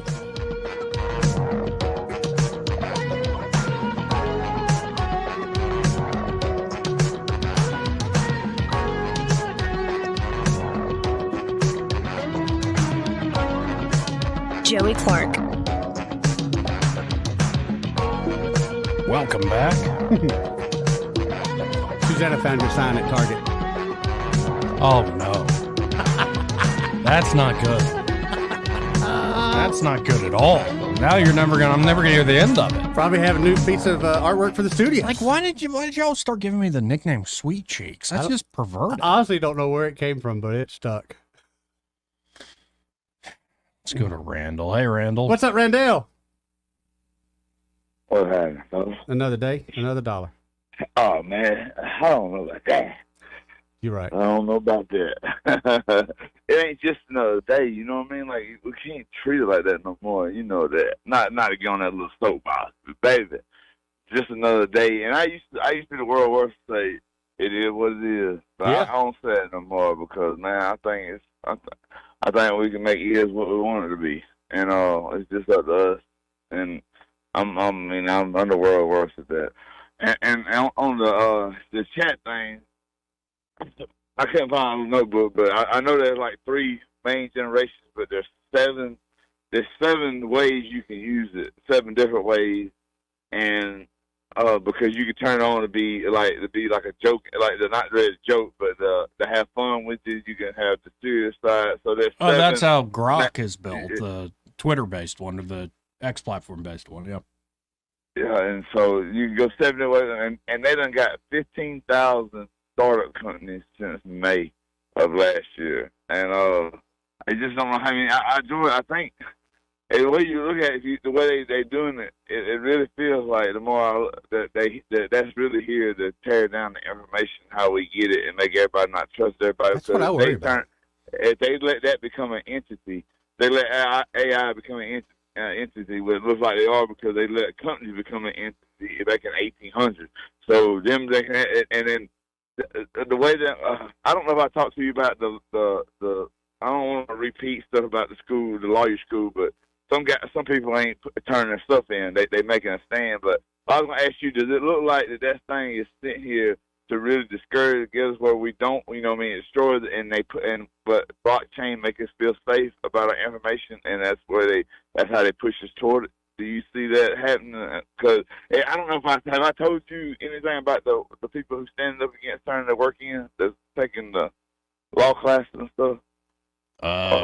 No, not ringing a bell. Oh, all right, that's one. Anyway, so I don't have no problem, but there's one dude that turned his stuff in, and they running it through this system, and I don't even know the name of the app, Joey, but it tells you if it's been victimized. I guess is the word I'm gonna use. It's an easy term that, as far as you can say, you can get money out of people. It's not that hard to prove the way it reads. It's hard to prove the part where they break the law and they get time. But the other part, they run it through. This boy got his work run through, and it showed up 1% that he used somebody else's stuff, another AI to do it, and he got failed. Now that his peers are standing up and they're not trying to work in, they saying that that's intellectual stuff or property. That's the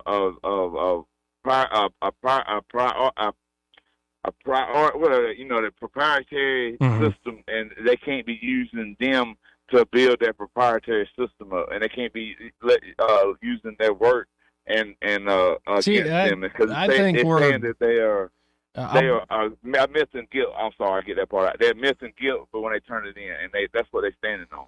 See, and I think it's too late. Yeah. Okay. We talked about it's nothing worse than being too late. Yeah.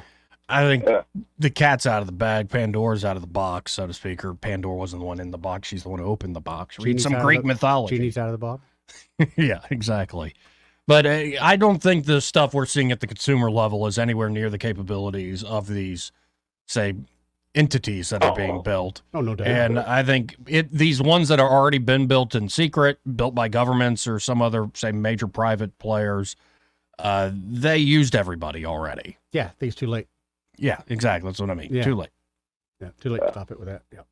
So what I'm saying is that they fix and tear down how we get information, and then we go to blockchain. That way you'll know if you stepped on somebody's block and got the information, that you're gonna leave a trace, so they'll be able to tell. But you won't be able to change nobody's information. That's the way right. it looks to me, I don't really know how that stuff works. I'm not even to act like I do. So people, when I talk about blockchain information, well, I don't know what the hell I'm talking about. I just know it just feels like that's where we headed. You know what I mean? It's the next thing, and no matter what I look like by this AI, man, it just feels like it's here to tear down our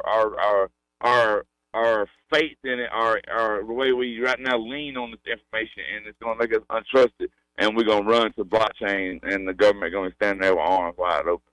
Because they'll be able to tell where you've been on the blockchain, it looks like. I just don't see how we get around that part. They're going to be able to see that we went there and got information. You know what I mean? Like, you won't be able to get a fake Visa card and a burner phone and buy information like I do off of the vault and stuff. Like, they'll be able to track you no matter what on the blockchain. Am I missing something when it comes to that or not? Not with blockchain. You're not missing nothing. No, they're randomized ones where you can cover your tracks. It's a whole long-winded thing that's happening in the background. I'll put it that way. I appreciate the call, Randall. All right, brother. Thank y'all, man. 272. You know how you beat AI? Keep buying Encyclopedia Britannica. That's how you beat AI. They can change all the history, but I got my Encyclopedia Britannica. I got it in writing. They can change it all they want. I got my book. 272-9228. Now, I guess all the rage is Ron DeSantis and Nikki Haley right now, apparently. Yeah, if you're a rube. Yeah, if you watch Fox News or CNN. Yeah, you're a rube, yeah. Like, that's apparently who's leading this presidential primary. Well, Nikki Haley has called me every day, twice a day for the past 2 weeks. I keep turning her calls into the do not call list. And guess what? She must be above the law because she calls me every day, twice a week. Mm-hmm. Right. This is the same government that they want to be in charge of everything, but they can't even get the do not call list under control. Well, they don't want it under control. Thank you very much. But they tell us, Joey, that they got it. No, but here's the deal. Like, and we can play the clips. Nikki Haley just did a town hall with Fox News. Ron DeSantis got to do a town hall just recently. Wasn't there one that they had to cancel because nobody showed up of Nikki Haley's? Oh, that was an event in Iowa. Okay. that, well, it was the snow.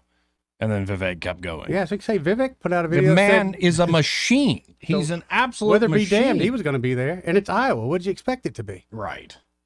But here, let's see if the internet will behave. All right. Like, everything's just deciding to break today. Of course. Made the list. Congratulations. But we'll try this. I doubt it's going to work, folks, because nothing does, ever. But here's Nikki Haley making her genius point about Ron DeSantis, saying that DeSantis is desperate. And that's why he's lying about me, because he's losing. So you're also getting heat for not being conservative enough, or a true conservative from DeSantis. He has a new ad out saying that Hillary Clinton was your inspiration. And he plays a number of videos where you say, yes, you know, we differed on certain issues, but she inspired me to get into politics. I saw her speak at a leadership institute. I walked out the door and I made my decision to get into politics. You're shaking your head. No, because, I mean, look, DeSantis is desperate. He's lying because he's losing. But let's go. The problem is if you have to lie to win, you don't deserve to win. I never said Hillary Clinton was an inspiration. What I said when I was talking to a group of women who were looking at running for office, I said the same thing about her that I said about Sarah Palin. And that is, when I was looking to run, everybody told me why I couldn't do it. They said, you're too young. They said, you have small children. Oh, you should start at the school board level. And I went to a women's leadership forum at Furman University. Wait, I'm not getting the contradiction here yet. Is she just going to give a speech and pretend like she didn't say what she said? And one of the speakers happened to be Hillary Clinton. Uh-huh. And I have never agreed with a single thing Hillary Clinton has ever said. And I said that too, but Ron forgot to put that in the ad. But what I'll tell you is, she ended it by saying, for every reason they tell you not to run, that's exactly the reason you should. And I left there and said, that's it, I'm running for office. I had never been politically active. I had never been involved in politics. So they can twist and turn this all they want, but it's because they see what we see. We're surging in the polls, not just in Iowa, not just in New Hampshire, not just in South Carolina. But I'll say that's the problem with politicians.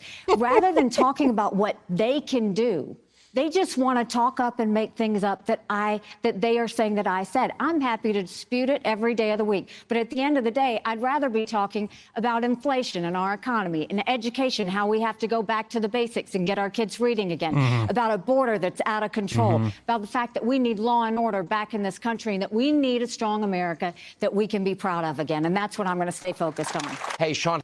If she were really honest, because she said he's losing, she would have used the term we are losing. Right.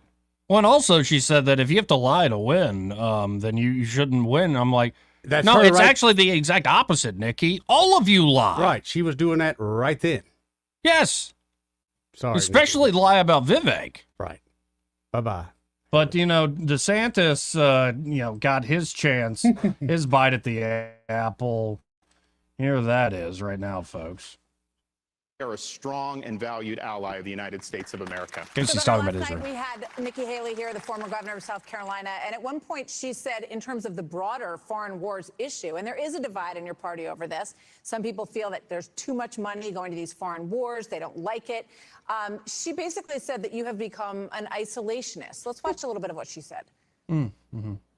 I will never do things based on a poll. We do it when we know it keeps Americans safe, and we do it when we know it prevents war. I think that DeSantis is wrong for calling this a territorial dispute. I think that Trump has copped out because he used to get it right, and now he's turning around and he's getting it wrong, wanting to be an isolationist.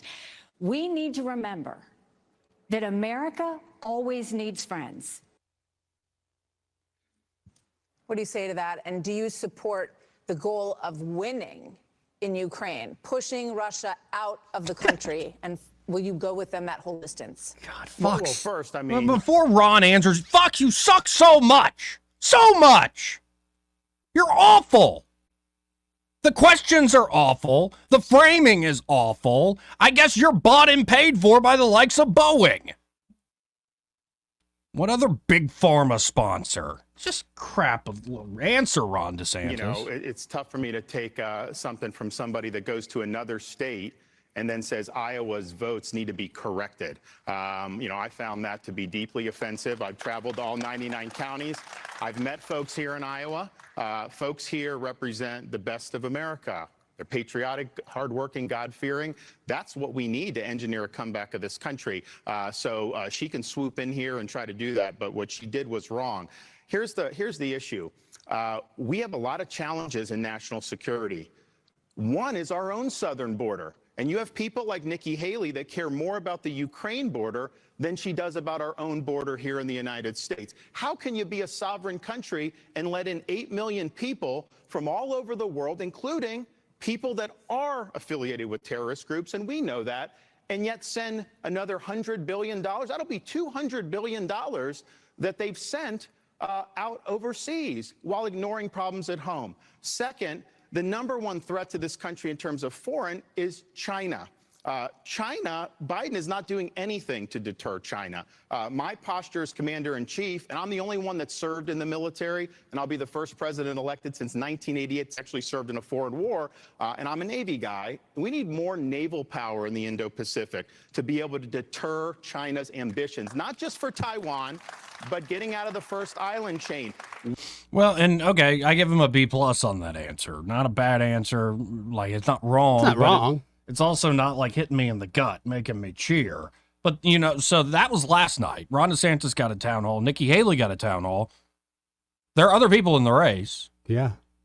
Trump doesn't want a town hall because he thinks Fox News sucks too. Mm-hmm. But there's one guy that's doing pretty well. He's all over all sorts of other media.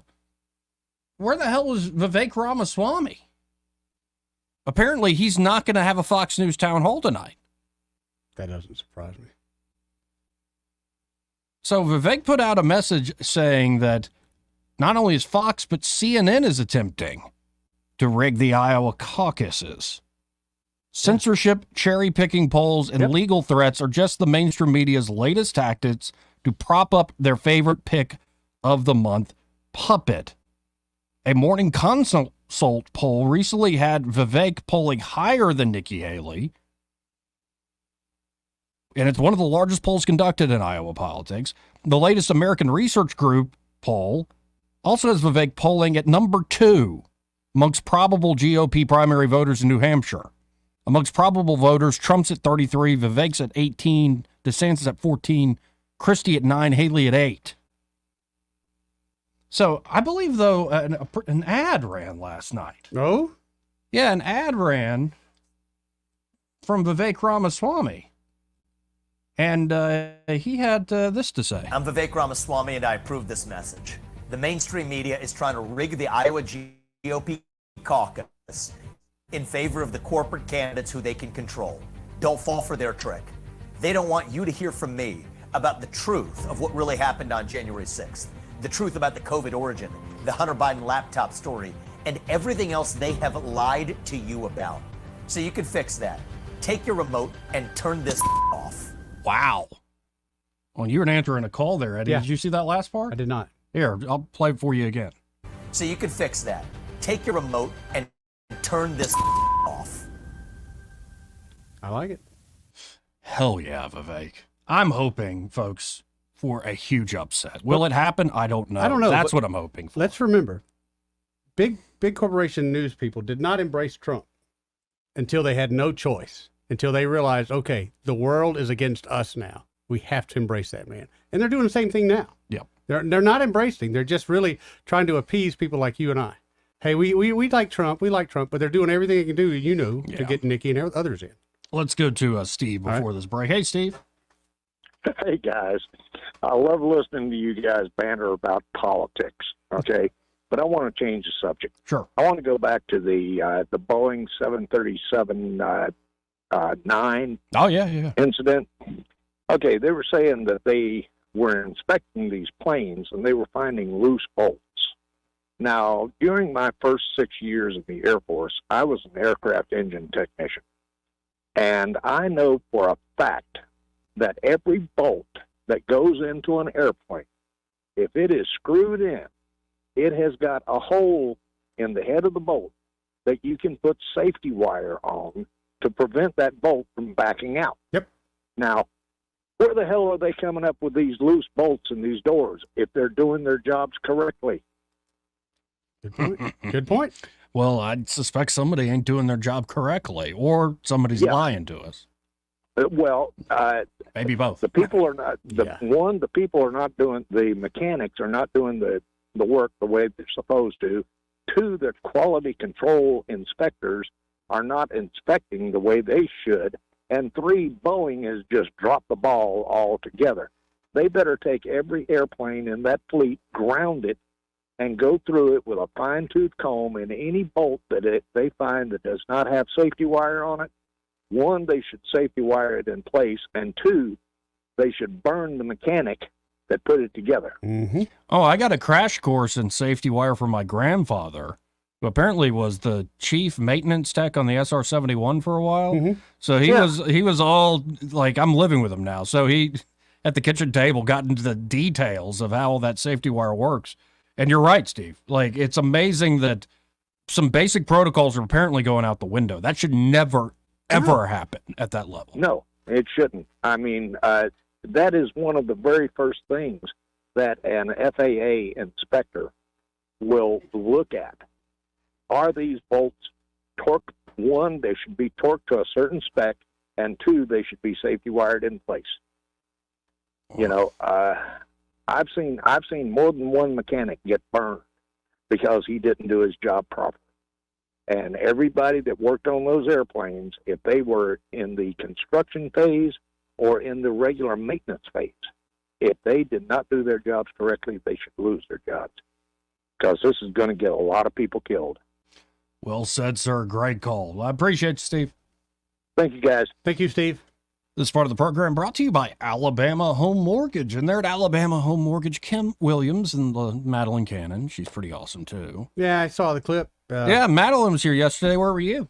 I don't know. Had I known you're going to have such a lovely guest as Madeline come in, I probably would have come running. I was kind of upset. Oh, you should have known. I was kind of upset when I got the text from her that said, "Hey, where are you at? I'm here." I hurt my feelings just a little bit. Mm-hmm. Well, she sent a text her in the morning, too. Some of us were working, Joey.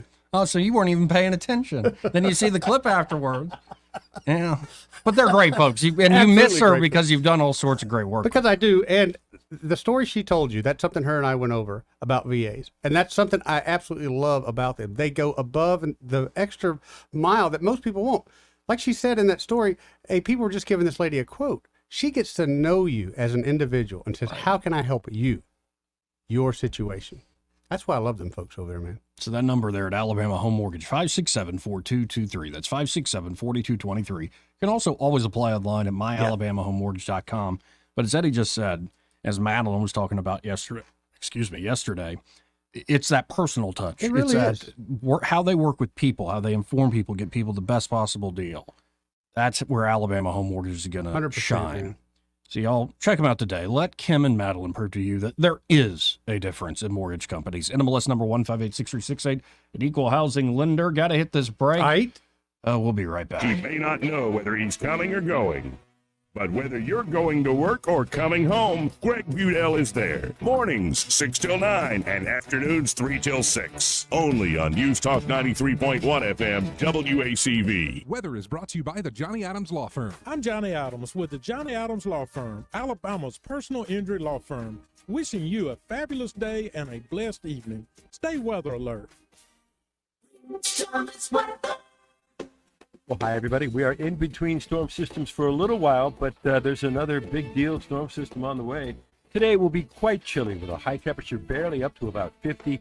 Kind of a breezy day, good bit of sunshine, clear, cold, 33, the overnight low tonight. Tomorrow, nice rebound, high temperature in the lower 60s with more sun. Then on Friday, another round of rain and maybe some strong to severe thunderstorms. So yet another severe weather threat with a high near 70, then much colder behind the storm on Saturday. From the Blue Water Weather Center, this is Rich Thomas. CB&S Bank has a long history of stability and a legacy of serving our community's needs for generations since we began in 1906. At CB&S Bank, we're here for you. All loans subject to credit approval, member FDIC, and equal housing lender. This is your roving reporter, and today I am talking with an elk. Hey man, Mr. Elk, I was just wondering, what do elk do to take care of their money? Well, like most smart folks, we call David Ernest. You mean Alabama's most favorite asset preservationist? That's him, man. We call him up at 334-279-7431 or 205-479-0839. I see. Yes, he is our preferred money man. The money man with the money plan. You've been paying attention. Well, could you give us those numbers one more time? 334-279-7431 or 205-479-0839. And I just want to try to give you a heads up, man. Oh, what's that? I'm not an elk. Not an elk, huh? Well, then, pray tell, what are you? Knights of Columbus. I am not even going to make a comment. Well, the baby liked it. Hey there, River Region area. Dawson Electric hopes you had an amazing Christmas and a fantastic New Year. As we step into 2024, it's time to tackle those resolutions and make sure your home or business is in tip-top shape. And for all your electrical needs, there's one name you can trust, Dawson Electric. Whether you're planning a remodel, constructing a new home, or require service for your existing electrical systems, Dawson Electric has got you covered. Need emergency generators installed? Looking to enhance your outdoor space with stunning landscape lighting? Dawson Electric is the answer. We do it all for homes and commercial spaces alike. For more information, you can find us on Facebook. Search for Dawson Electric Company, LLC. Hit the like button and stay connected with us. We're happy to speak with you at any time. Just call 334-270-8024. Say it with me. That's 334-270-8024. For all your electrical service needs for home or business, call us at Dawson Electric. Dawson Electric, lighting up your world. This hour of news and views is brought to you by our good friends at Alabama Home Mortgage. Alabama Home Mortgage, 567-4223. Visit them on the web at myalabamahomemortgage.com. NMLS number 1586368, an equal housing lender. When news happens, you'll hear about it first. The River Region's most trusted voice. News Talk 93.1 FM WACV.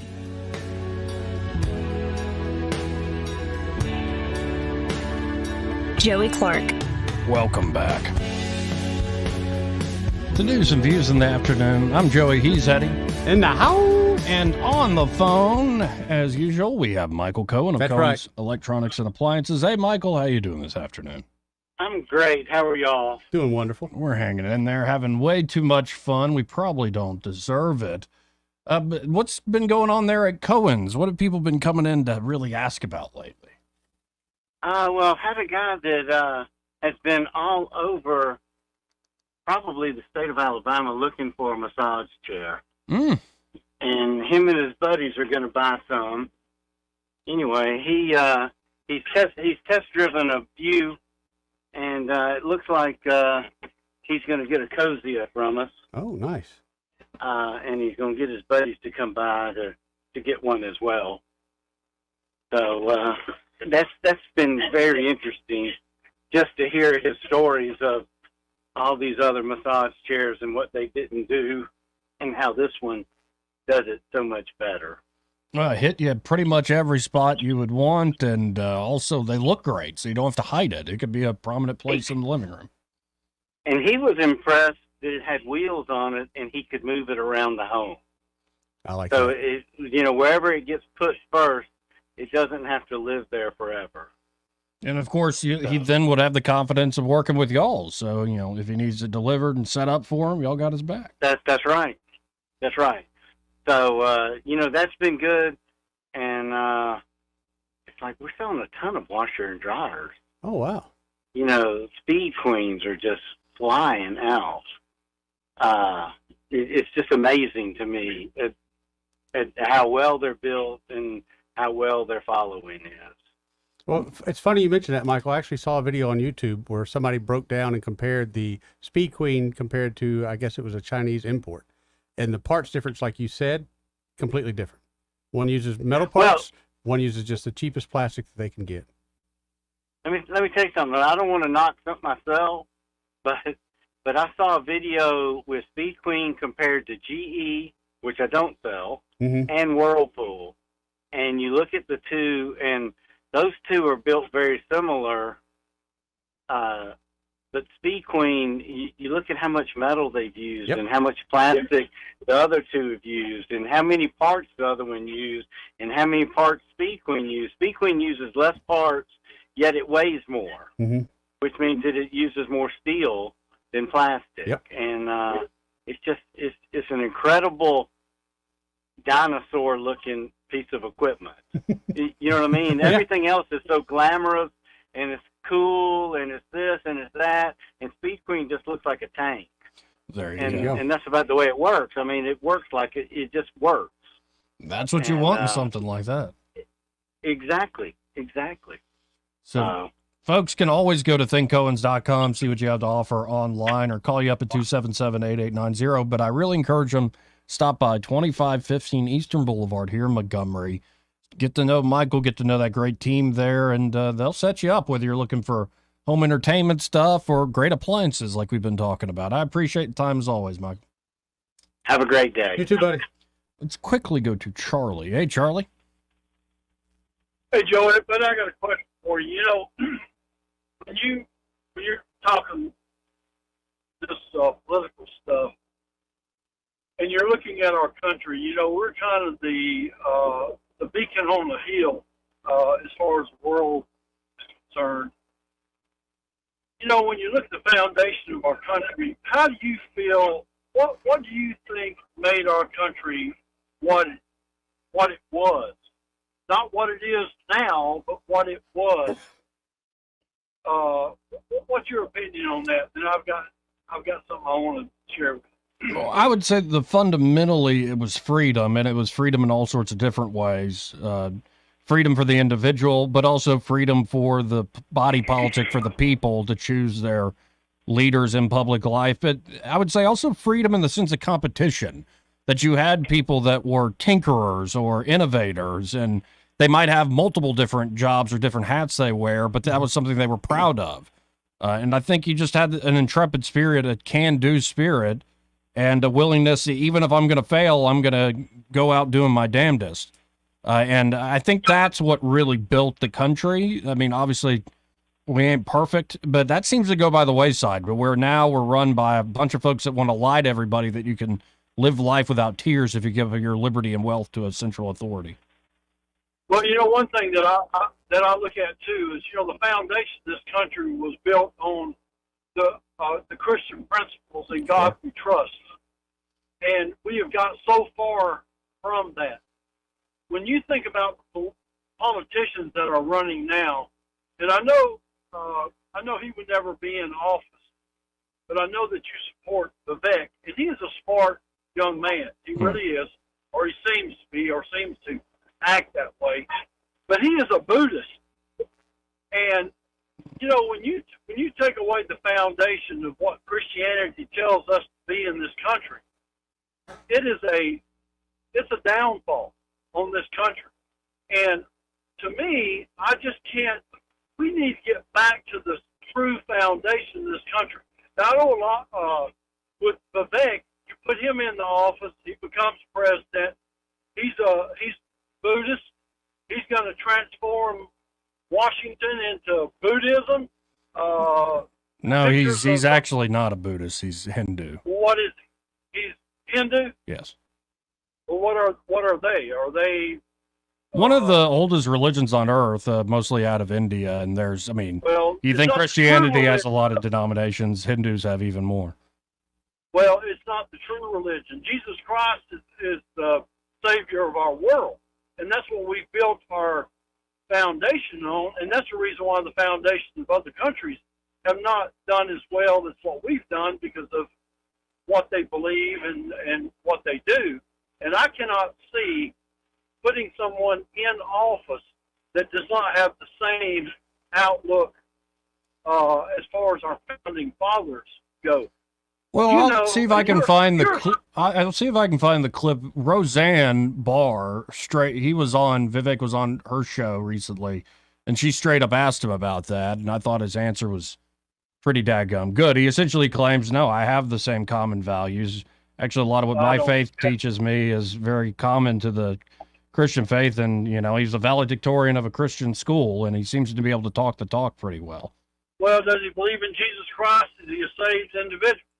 No, if he's Hindu, that's not the case. Well, it's not. And we know for a fact, if you take your blinders off, we know that the ones that are running for office on the conservative side, when you're talking about Trump, we know that any and every evil, demonic act that could ever be presented to an individual has been targeted at Trump.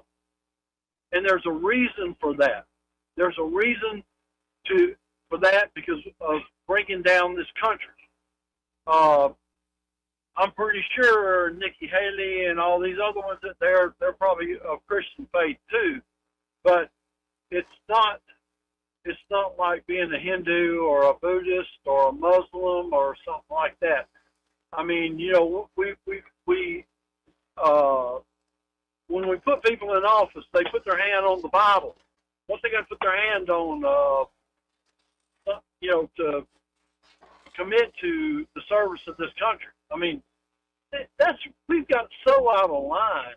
It's ridiculous. I mean, and you cannot tell me that someone that's a Hindu or Buddhist or Muslim or whatever, oh, well, I have the same principle as Christianity, because there's no way they can have that, or they would be a Christian.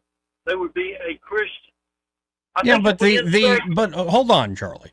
The acceptance of Jesus Christ as your Lord and Savior is a historical claim. It's a claim about something really happened. He really did rise from the dead, and he will come again. Yes, and it'd be on a personal relationship, exactly. But you're saying, I have that relationship. That's very different when you look at the history of Christianity. A lot of your early church fathers are learning from the Stoics. They're learning from, you know, Plato, the whole Neoplatonist thing. Like the West is this crazy amalgamation of, say, tension between Athens and Jerusalem. And so it's one thing to speak the profession of faith, but the principles, you would hope that the God we believe in is out there, can reach everybody in a particular way. Yeah.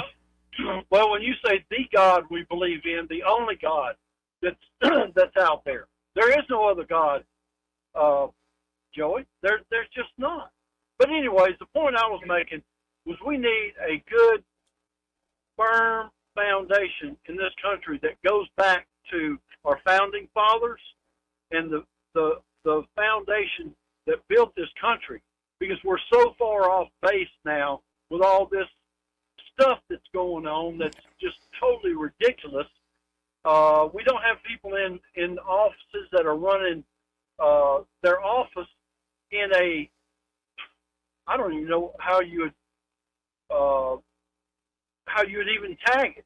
Really, they don't have a foundation of morality, any Christianity or anything. It's just whatever goes, goes. You can accept it. We accept pedophiles now. We accept homosexual situations now. We accept guys out here on the street murdering people now. We accept everything, and we need somebody that's got a stronghold in this country. I appreciate y'all's time. Appreciate the call, Charlie. I thought that was what Mr. Ramaswamy was selling, but we'll be right back. Broadcasting from the Riverside Chevrolet Master Control Center, this is WACV Cusada, News Talk 93.1 FM. When it's Chevy, it's Riverside. With SRN News, I'm John Scott. The House Oversight and Judiciary Committees will each vote on contempt of charges resolutions against President Biden's son for defying a congressional subpoena. If the contempt resolutions are approved, they will go to the full House for consideration. Many areas of Florida face the threat of flooding after the recent storm, and the snowy Midwest is being warned that temperatures could plunge even further. On the economic front, Amazon cutting several hundred positions across its Prime Video and MGM Studios unit. Mike Hopkins, Senior Vice President of Prime Video and Amazon MGM Studios, says the company boosting investment in areas with the most impact, stepping back from others. The Dow up 161 points, the NASDAQ up 116. This is SRN News.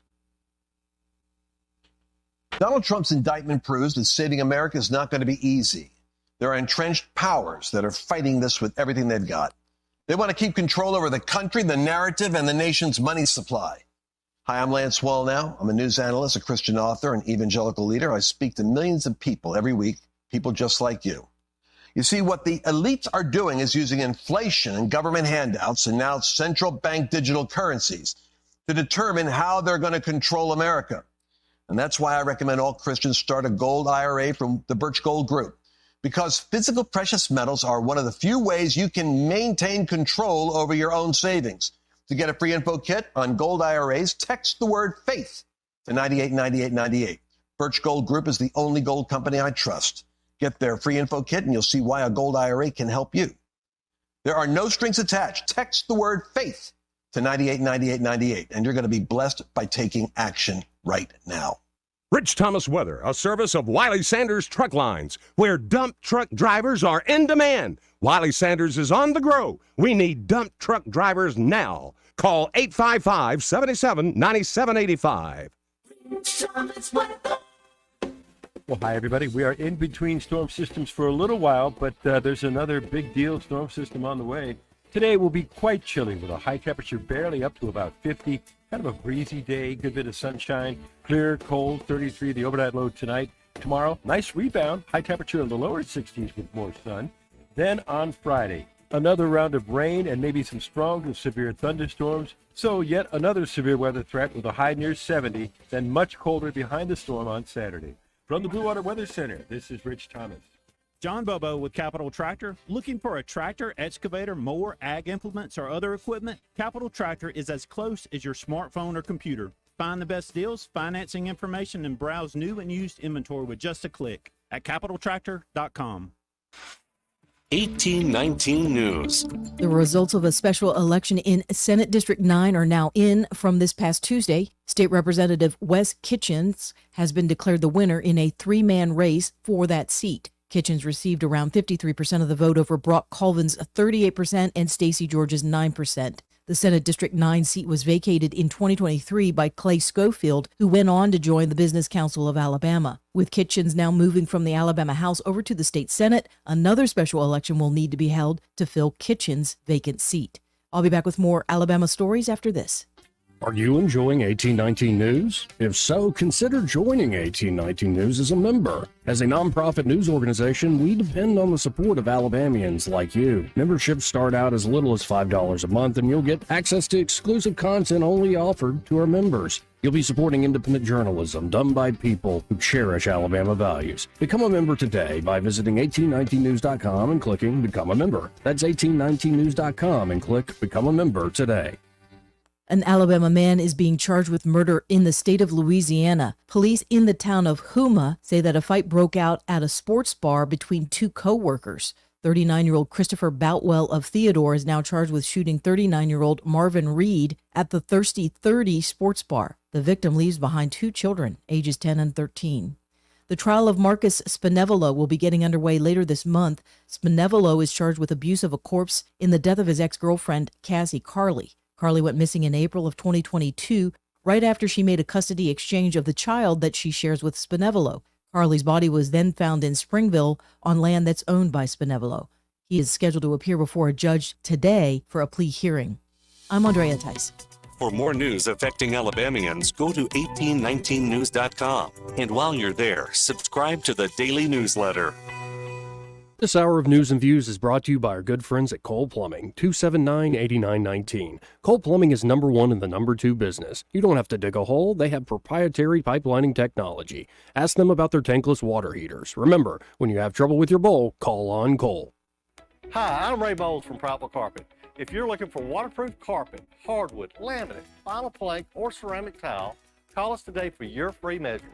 Prattville Carpet is a family-owned flooring store that prides itself on personal service, quality products, and guaranteed installation. From beautiful hardwood floors to luxurious smart strand carpet, Prattville Carpet has you covered. Call, come by, or online at prattvillecarpet.com. Prattville Carpet, we're more than just carpet. The views and opinions of the following program are solely those of the host and other contributors. These do not necessarily represent those of Liberty Acquisitions 825, Blue Water Broadcasting, its management, staff, or any advertisers.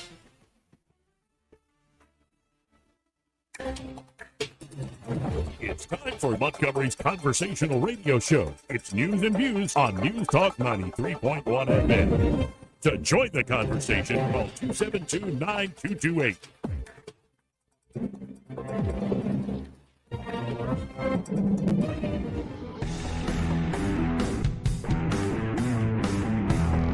how you conduct yourself in a democracy? Joey Clark.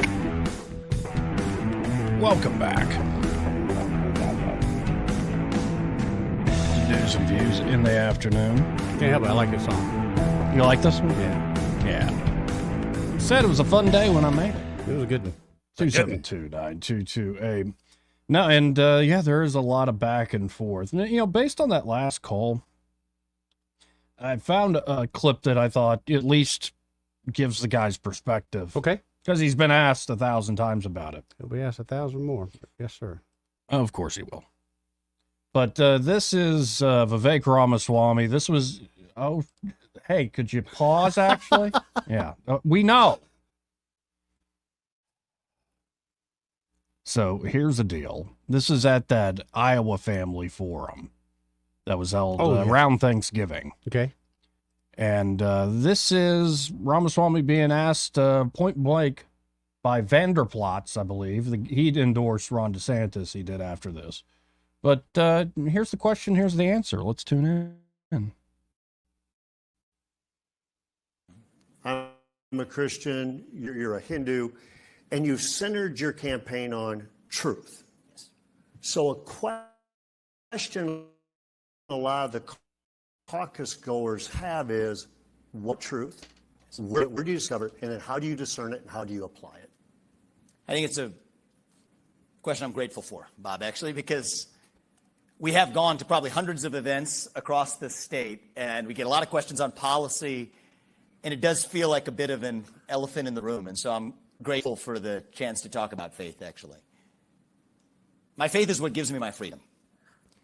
In many ways, my faith is what led me to this presidential campaign, actually. I'll tell you about why. But let me just tell you about my faith. I haven't talked about this on the campaign trail yet. I'll tell you my faith. I'm Hindu. I believe there's one true God. I believe God put each of us here for a purpose. My faith teaches me that we have a duty, a moral duty, to realize that purpose, that we're God's instruments. He works through us in different ways, but we are still equal because God resides in each of us. That's the core of my faith. I grew up in a pretty traditional household. You'd certainly call, I think, a traditional household. My parents taught me family is the foundation. Respect your parents. Marriage is sacred. Abstinence before marriage is the way to go. Adultery is wrong. Marriage is between a man and a woman. Divorce is not just some preference you opt for. That when you get married, you get married before God. You make an oath to God and you make an oath to your family. That the good things in life involve a sacrifice. That there's more to life than the aimless passage of time. We're here for a purpose, and we pursue this. Now, is that a foreign set of values? Is that I think it is if you look at parts of America today. I mean, turn on the TV. Go to the movie theater. Go to your local HR session in your corporate DEI training. We fired that department. Look, thank you. It's a great service you did. Right? I mean, you could go to universities, go to what they're teaching your kids in public schools. That would feel like foreign values, but I don't think they're foreign values to most Americans in this country. I don't think they're foreign values to those of us who are in this room today. And that's what I would say is that, so I learned, so I went to Christian high school, St. X in Cincinnati. What do we learn? We read the Ten Commandments. We read the Bible, scriptures class. God is real. There's one true God. Don't take his name in vain. Honor the Sabbath. Respect your parents. Don't lie. Don't steal. Don't bear false witness on your neighbor. Don't covet. Don't commit adultery. What I learned during that time, and I was a young person at that time, is that these values, they're familiar to me. They don't belong to Hindus, but these values, they don't belong to Christians either. They belong to God, actually. And I think they are the values that undergird our country. And so can I be a president who promotes Christianity? Reasons I'm not Christian. I don't think that's actually what we should want the U.S. president exactly doing either. That's a job for pastors and others who need to carry that out. But will I stand for those fair values, for those shared values? Will I promote them in the example that we set, revive them in the next generation of Americans? You're darn right I will, because that's my duty. And I think God put us here for a purpose. And one aspect of my faith that I'll just comment on, Bob, is one of our teachings is that we don't choose who God chooses to work through. That's not our choice. That belongs to God. And again, when at St. X High School, when we read the book of Isaiah, it's familiar to me. God chose Cyrus. He was a Persian. He was all in Persia, a Gentile, that led the Jews back to the promised land. And so we'll find out what God's plan is, and we will do our part in realizing it. But that's what led me to this campaign, called me into this, as our sense of duty and purpose. And so, yes, we are founded on Judeo-Christian values. They're values that I deeply share. Not as a pastor, but as a president. I think it's my responsibility to make faith and family and hard work and patriotism, but faith included, cool again. Yeah, and that's Vivek Ramaswamy last year. He's been asked in multiple forums about this. I have a feeling, to your point, Eddie, it's not going to be the last time he's asked. But I'll put it this way, folks. I think he's being honest in a way that you normally can't tell. Because who running for office the last time just said out and out they weren't a Christian? So everybody who's running for president, everybody running for Senate, everybody running for Congress always tells you they're a Christian. Now, we never ask which denomination is actually true, right? But all those folks who ran and won, how many of them do you think are actually believers? Or they just say the things they need to say when they're in public? There you go. We don't know. And honestly, it ain't for me to judge unless I actually directly know a person. But I'm not going to judge even the person I know very well, a man's heart. It's not for me to judge. But we know for a fact that this probably hurts this guy. And I think it suggests we know that he's telling the truth.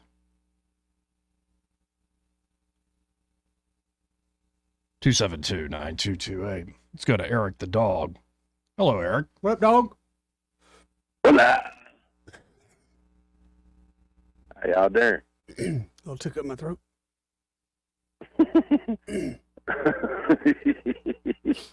I'll let it alone. Thank you. Anyway, you're welcome.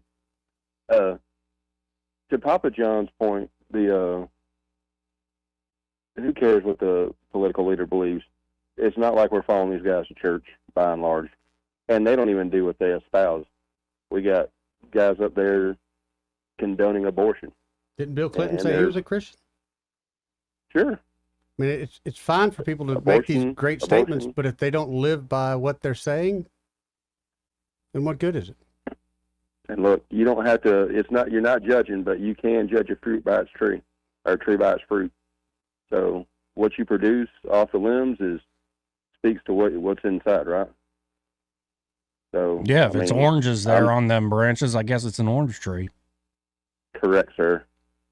I mean, I ain't judging nobody, but I can tell if you're a POS, then I can see that, and I don't have to associate with that. I don't have to condone you or besmirch you. I can just choose not to deal with you. Right. And that's a choice we don't often exercise, or we don't have very many people willing to get in the pig pen. It's not a swamp; it's a pig pen up there, and it's full of excrement and people who just love living in that stuff, and we're underneath that mess, and it's not a good spot for us to be in. But at the end of the day, what are you going to do? Vote them out, or what? To who? Yeah. Who are you going to vote in? And then how do you know when they get up there that they're going to do what's right?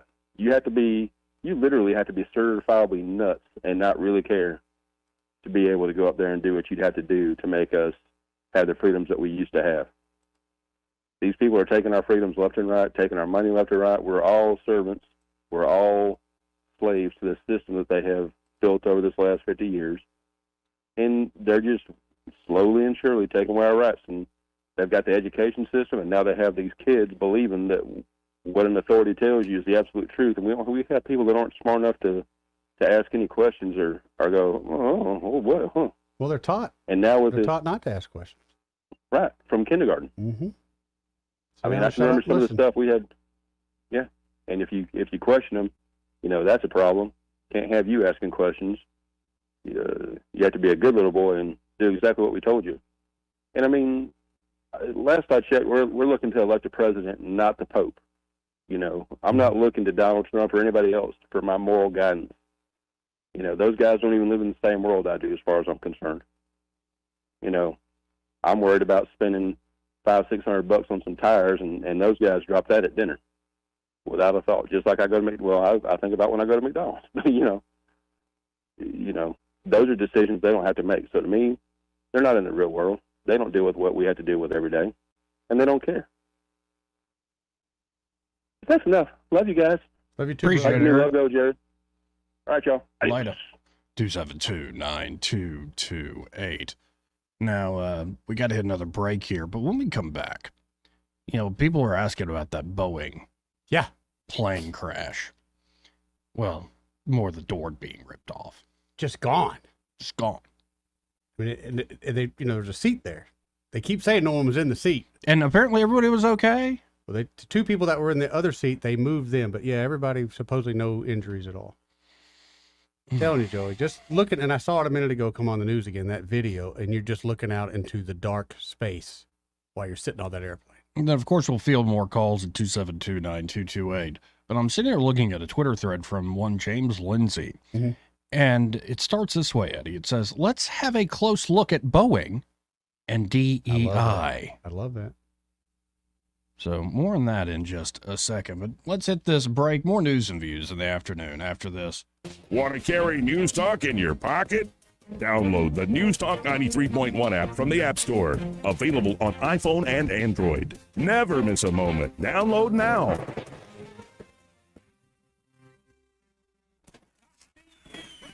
Did you know that 80% of New Year's resolutions fail by February? Did you know there's a good chance it's just hormones? Hi, I'm Evan Bass, founder of Montgomery Men's Health, and I started this clinic to take care of men. If your testosterone is low, then motivation, energy, and drive often follow too. And keeping resolutions can feel like walking through mud. Even more so as we age, these things tend to get worse if untreated. Guys, you're not alone. Your urologist-led support team at Montgomery Men's Health has your back. For years, we've effectively treated ED and low T comprehensively and with proven treatments dialed in just for you.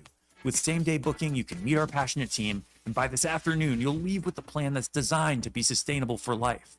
The number one thing we hear guys say is, I forgot how I used to feel. Guys, it's time to feel amazing and crush this new year. Call my team right now and let us treat you to an unforgettable experience. Dial 334-440-3663 or go to MontgomeryMen'sHealth.com. MontgomeryMen'sHealth.com.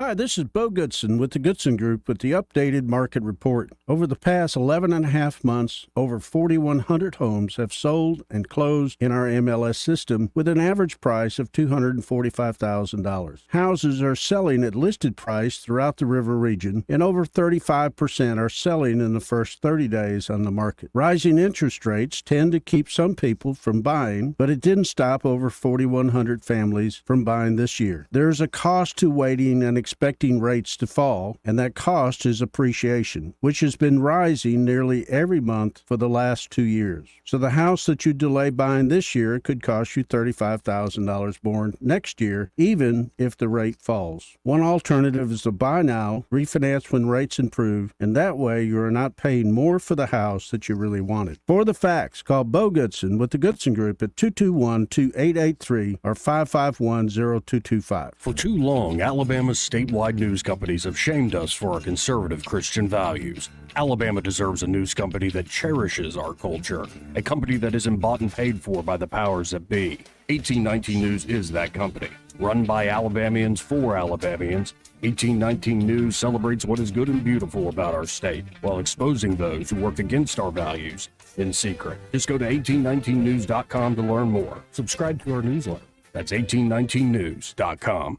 Hi, this is Carl Schmidt, naturopath and owner of the Herb Shop. Listen every Saturday to Winning Wellness and learn from experts in different fields of science and technology how nutritional supplements can help you. Listen to Winning Wellness every Saturday at 10 a.m. This hour of News and Views is brought to you by our good friends at Cole Plumbing, 279-8919. Cole Plumbing is number one in the number two business. You don't have to dig a hole. They have proprietary pipelining technology. Ask them about their tankless water heaters. Remember, when you have trouble with your bowl, call on Cole. The premier place the River Region turns to for news, weather, traffic, and opinion. News Talk 93.1 FM WACV. Joey Clark. Welcome back. We're going to get to this James Lindsay thread in just a second. All right. But first, Papa B called in. He's been patient, so I want to go to him. Papa B, how you doing this evening? Papa B, hey. Yeah, doing pretty good. Nice day. So, about this Ukraine funding thing. Yeah. At a minimum, we already know that Biden, for instance, has admitted that he used the funding that we were sending over there in order to influence an investigation. Yep. We know that. It's not a mystery. It's not, His own admission. Did it happen? Of course, it's his own admission. Mm-hmm. And that investigation was into himself and his son, along with others. Right. I presume others, but, particular. So why would we continue to fund such nonsense? All right. Now, let me just pose some, kind of questions here for you. Let's look at George Soros. Now, he funds things like Antifa, BLM, the Green New Steam Powell, globalists, globalist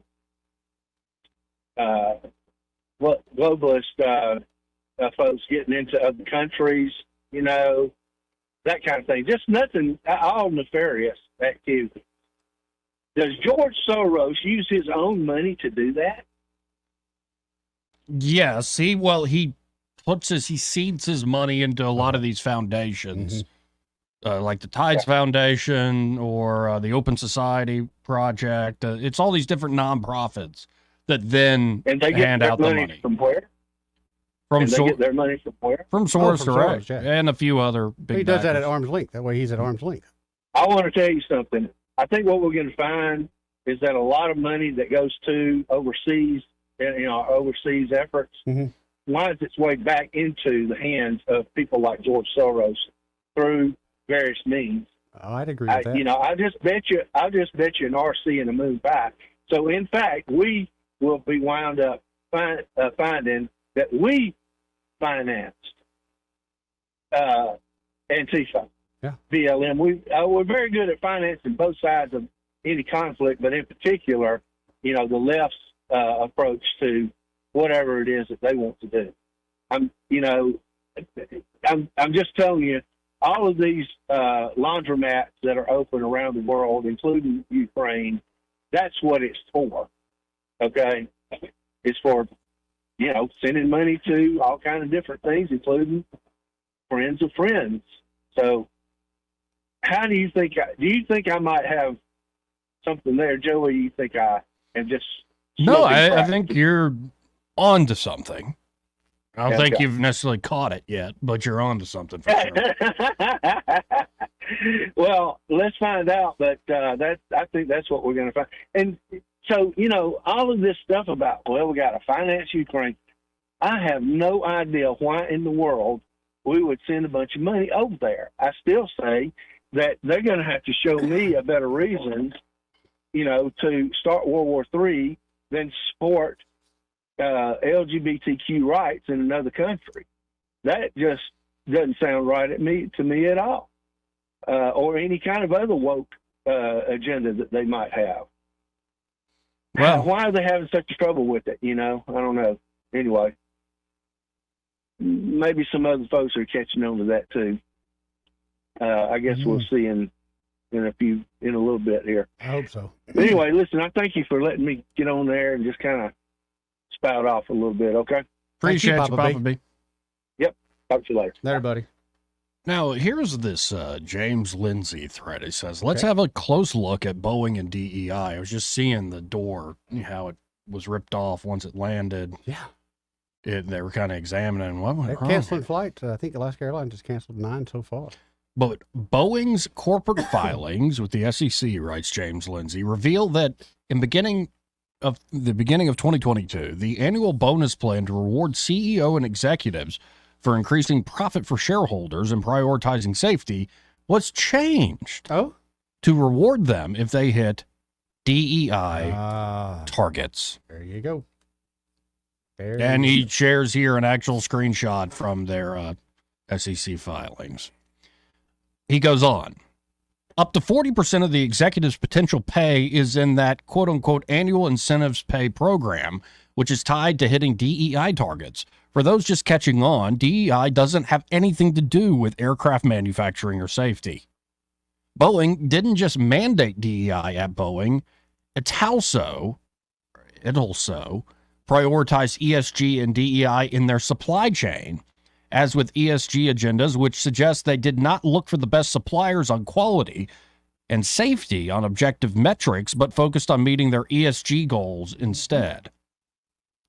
The annual incentive bonus tied to DEI targets is more than the base salary for the CEO and CFO. Let me read that again.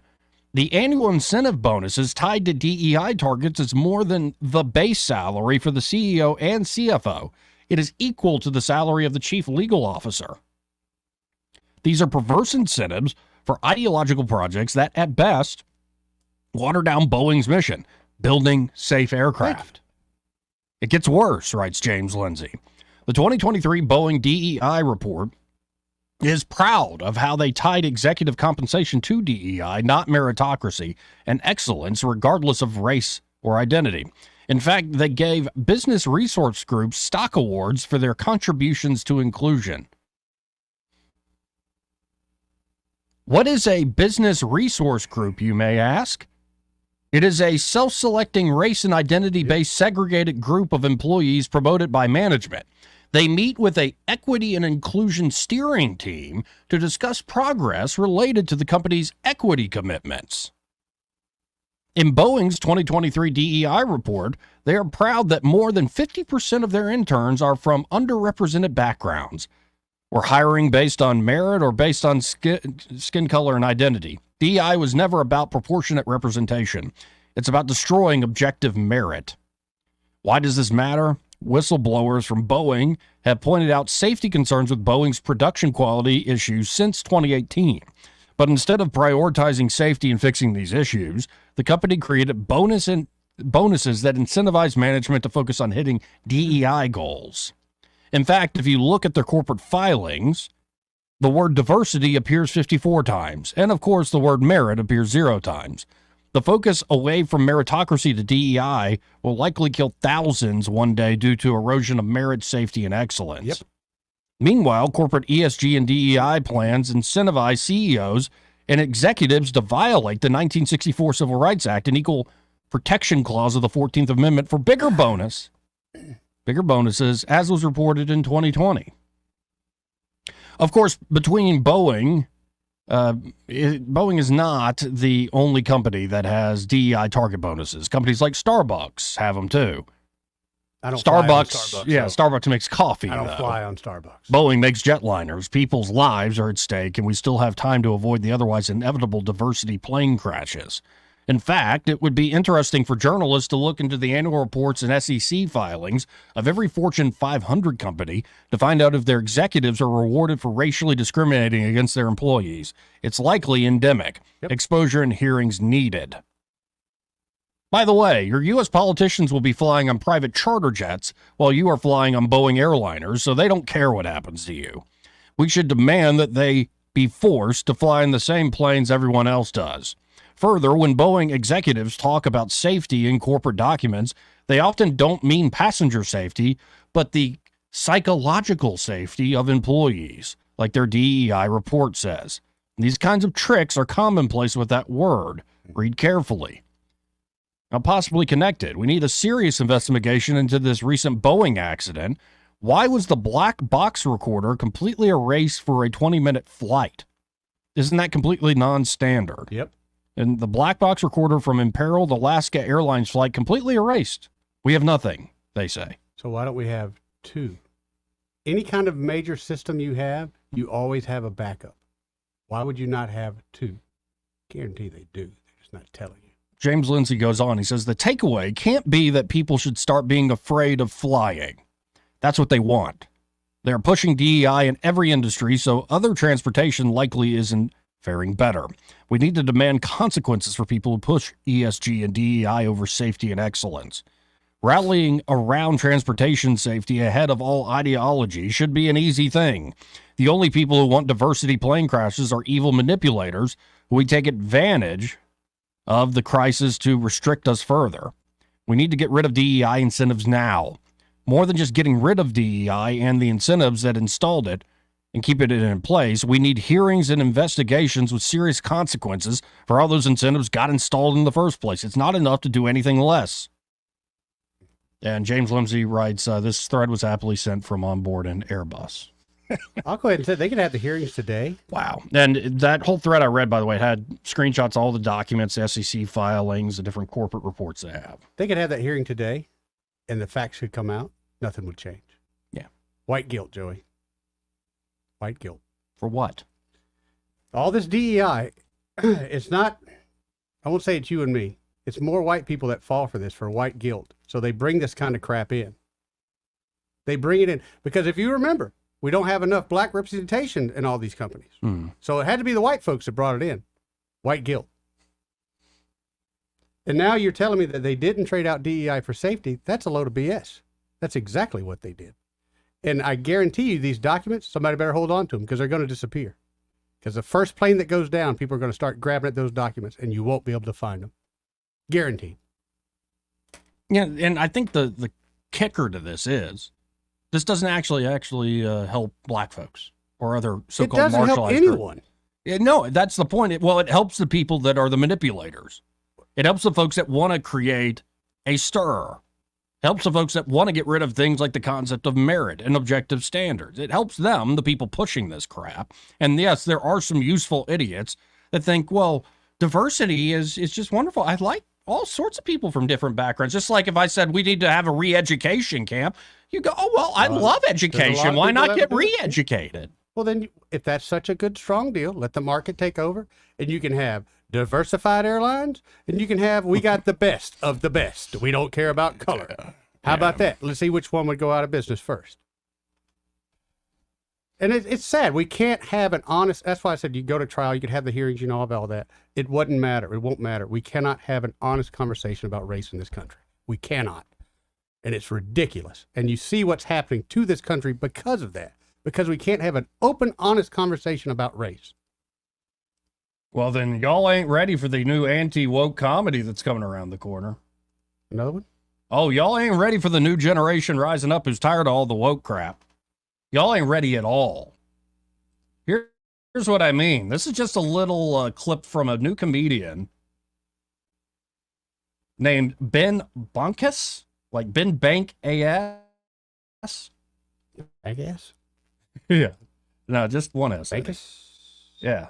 Okay. So here's this fella. It's just a short clip. This is a set he did the other day. Again, y'all ain't ready for the anti-woke like our backlash. country's falling apart, and then they're like, you know, the woke people are like, oh, this country was built on racism. It's like, maybe we should do more of that.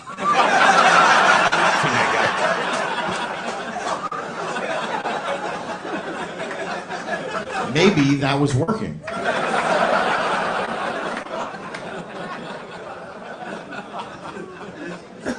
You guys like the railroad?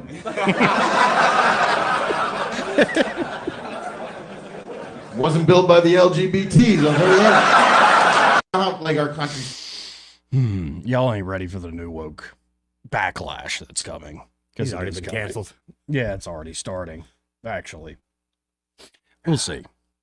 We'll see where all this goes. But it is amazing how it seems like, whether it's guilt or some, like, everybody just kind of, you know, what that trained to Abilene idea, the group think, like, nobody really wants to do this, but nobody wants to speak up. So we end up doing the thing nobody wants to do because everybody's a coward. Well, then you got jerks like me in there that go, hey, nobody else going to say anything. I'll say something. I get ostracized and pushed to the back. But guess what? I didn't get the vaccine. I feel fine for that. I don't mind stepping out. Given my point of view, it's my point of view. God put that in my mind. Don't you love all the folks who, and I did because of, I got one dose of it, but I never, correct me if I'm wrong, I never gave you a hard time, right? Yeah. No. Because I believe in freedom. Very few people did. And the people that gave me a hard time, I'll be very, very honest, they could care whether I live or die. They honestly could care whether I live or die. They just had a point and they wanted me to know it.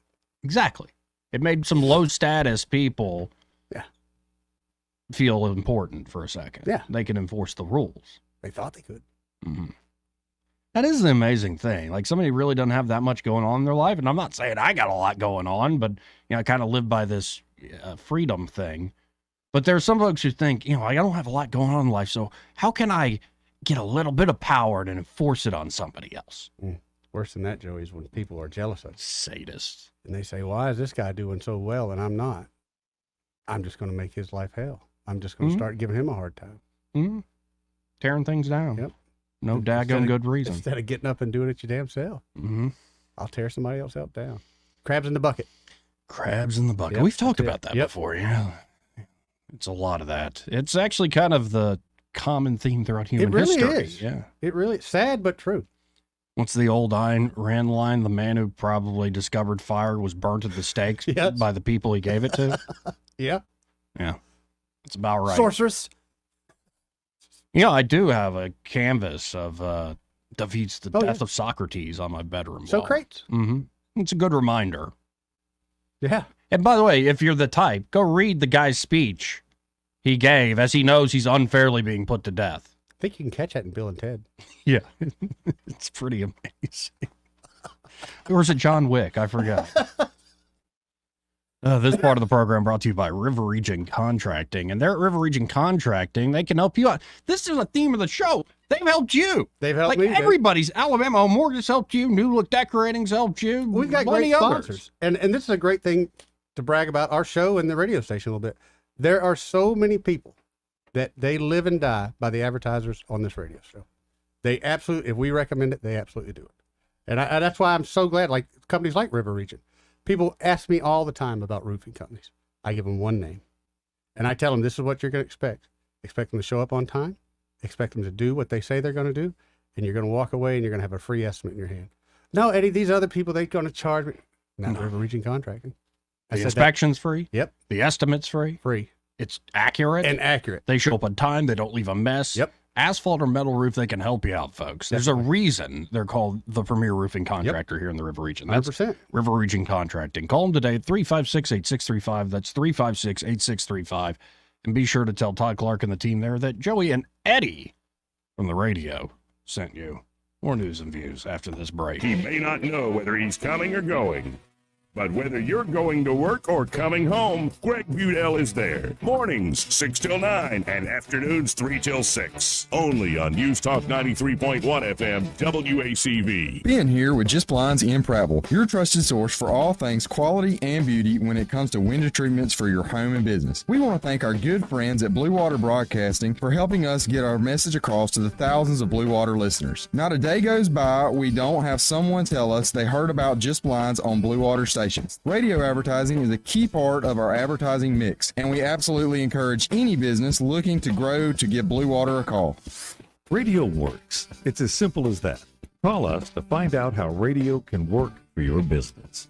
Blue Water Broadcasting. Local folks helping local business. This hour of news and views is brought to you by our good friends at Cole Plumbing, 279-8919. Cole Plumbing is number one in the number two business. You don't have to dig a hole. They have proprietary pipelining technology. Ask them about their tankless water heaters. Remember, when you have trouble with your bowl, call on Cole.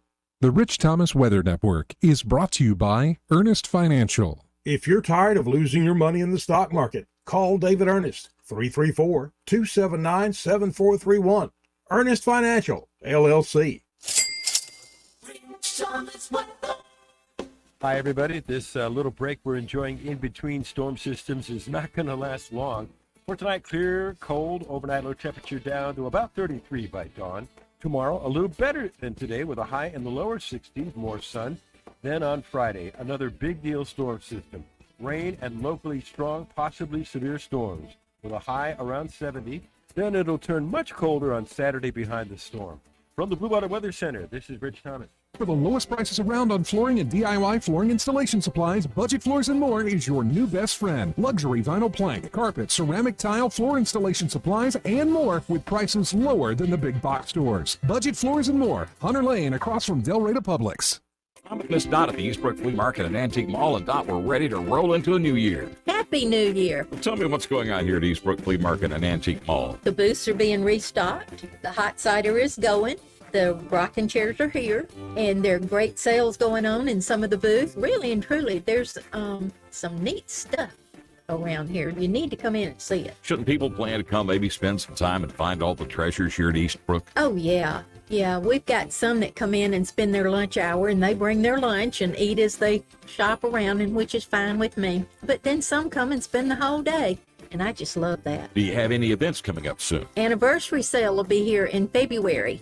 Don't know the exact date yet, but listen for the ad. Come shop that day because it'll be a great event. All right, Dot, give us the hours of operation. Monday through Friday, 10 until 6. Saturday, 9 until 6. Sunday is 12:30 to 4:30. That's the Eastbrook Flea Market and Antique Mall, 425 Coliseum Boulevard. Hi there, I'm Kim Williams with Alabama Home Mortgage. And I'm Madeline Cannon, and we have some exciting news to share with you. We've been serving the state of Alabama for many, many years, and now we are able and ready to offer the same great mortgage financing in Georgia and Florida as well. Our company may be Alabama Home Mortgage, but now we can finance your Georgia home mortgage and your Florida home mortgage too. We couldn't be more excited to extend our customer base to our neighboring states. For years, we have had customers call us in hopes we could assist them with purchasing their vacation cabin in North Georgia or their dream home in Florida. And now we can. For those of you who have family and friends that live in Florida and Georgia, be sure to tell them the good news. Whether you are looking to purchase or refinance a home located in Alabama, Georgia, or Florida, you owe it to yourself to give Alabama Home Mortgage a call at 567-4223.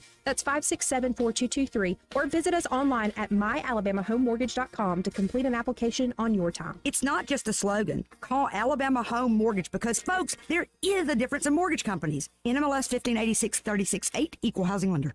Don't you love the feeling of coming home to a clean house? Let Southern Bells Cleaning Service get your home in order. Families in the River region trust Southern Bells because they know Callan and Jesse will show up on time and believe in cleaning the old-fashioned way. They bring all their own supplies and specialize in full-service, residential, commercial, vacant properties, and construction cleanup. Estimates are always free. Call Southern Bells today at 546-0715 or follow them on Facebook at Southern Bells Cleaning River Region. Trustworthy, accurate, immediate. Carrying your voice across the river region. News Talk 93.1 FM WACV. Joey Clark. Welcome back to News and Views in the afternoon. Let's go right to the phones and talk to Mr. Pink. Hey, Mr. Pink, how you doing? How you guys doing, man? Pretty good. Awesome, man. I've been feeling what you guys have been saying, man. A lot of people are not ready for what's to come, man. They're not ready, and it might be their own fault, you know. It's their own fault because we have all these books, you know, all these Bibles, just all kind of information that lets you know what's going to happen, and nobody wants to believe it, you know. Like things change, you know. Things were different just yesterday, you know. And it's going to continue to change, you know, and people need to learn how to adapt, you know. Like we can't, like it was the guy calling about religion earlier, kind of grinded my gears a little bit. He was talking about Vivek, you know, like all these sheep out here. You got somebody that want to be the shepherd, and like, oh no, it's like, come on, man. Everything he says about your neighbor, you know, that's how everybody lives. That's how the whole world lives, you know.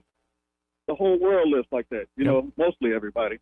It's not just like black people just don't have a monopoly on rap. Like Eminem is a pretty damn good rapper. You know what I mean? Right. You know, you just can't say I'm a Christian and everything's good as us and everything is bad as Muslim, Hindu, you know, something like that. Yeah. Yep. Yeah, what Joe used to have a saying I can't remember what it was, like walking around with your dad's bowling trophies and you never bowled or something. What was that saying? No, I think that came from, like, I was watching George W. Bush and Al Gore debate, and it seemed like two little kids snuck into daddy's closet, put on their dad's suit and his dad's shoes, and they're like, well, we're adults now. It's like, no, you still look like kids in an oversized suit to me. That's what we look like right now, man. Like, you talk about America and this, America's great, all this other stuff. Like, that happened so long ago, like, you had no part in this. Like, what are you doing to write the history? Or what are you doing to make this place better? You know, like, we can't just keep talking about, you know, the past. Like, my dad passed away, you know. Like, he's gone. I'm not waiting around, like, for him to magically do something special. Like, that time is past, you know. Now it's my time. Yep. What are you going to do, you know? Exactly right. And it is a generational thing to a large degree.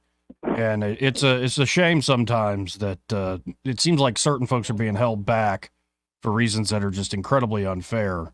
But we'll see the way it all shakes out. But I don't expect to learn, honestly, that much about God from watching the political process. All I see are a lot of folks who aren't God, who keep acting like they can play him. And it's not at all awful to watch. I'm right there with you. Let me go throw this out there, too. I know a lot of people might not want to hear this, but a lot of people had their chance to, you know, spread the word, make things better, make this world a better place, teach somebody something, and they didn't do it. You know, they were selfish or they was lazy, and now they want to complain about how things are. You've missed your opportunity, and that's where a lot of these young people and old people, you know, are people that's just learning something. They're not going to follow you. There's no way. So they need to just get it out of here. Like, you cannot make somebody, I was asking you last week, Joey, like, can I make you just give it up to me? Like, no. You can't make somebody do something they don't want to do. And if you want somebody to follow you, you know, like, do like Billy. Put your stuff out there, and if somebody, you know, they'll be like, oh, man, I feel that. I'm going to follow that person. That person, I like what they're saying versus, you know, like, oh, man, it was different back then, you know? Like, we're looking for answers, man, not excuses, not old stories, not bigotry, not nothing that's holding us back. Like I said, this new generation and some older people, we're moving forward. And get on board or get left. Yeah, well, and it's, I think when somebody gets resentful to where they just want to tear the world down, the best antidote to that is somehow gratitude. But it takes a while sometimes to remind somebody that they got life pretty good. It can be better, and you should go for it, like you said earlier, but got to be grateful. And I think there's a lot of folks who look around the world, and I say this a bit looking in the mirror, and you're like, oh, what good is it? And then you take a breath, and you're like, oh, man, I live in the best time possible. Sky's the limit. And we'll see where it goes. But I appreciate it, Mr. Pink. I'm running out of time here. Thank you, sir. Thank you, man. Thank you. See you, bud. Let's go to Ray Bowles from Prattville Carpet. Hey, Ray. How you doing, Ray? Well, we're trying to figure out how to work something on television and make commercials flip over and over and over again, but we're not that smart. We can't figure it out. Boomers. That's why we're four guys.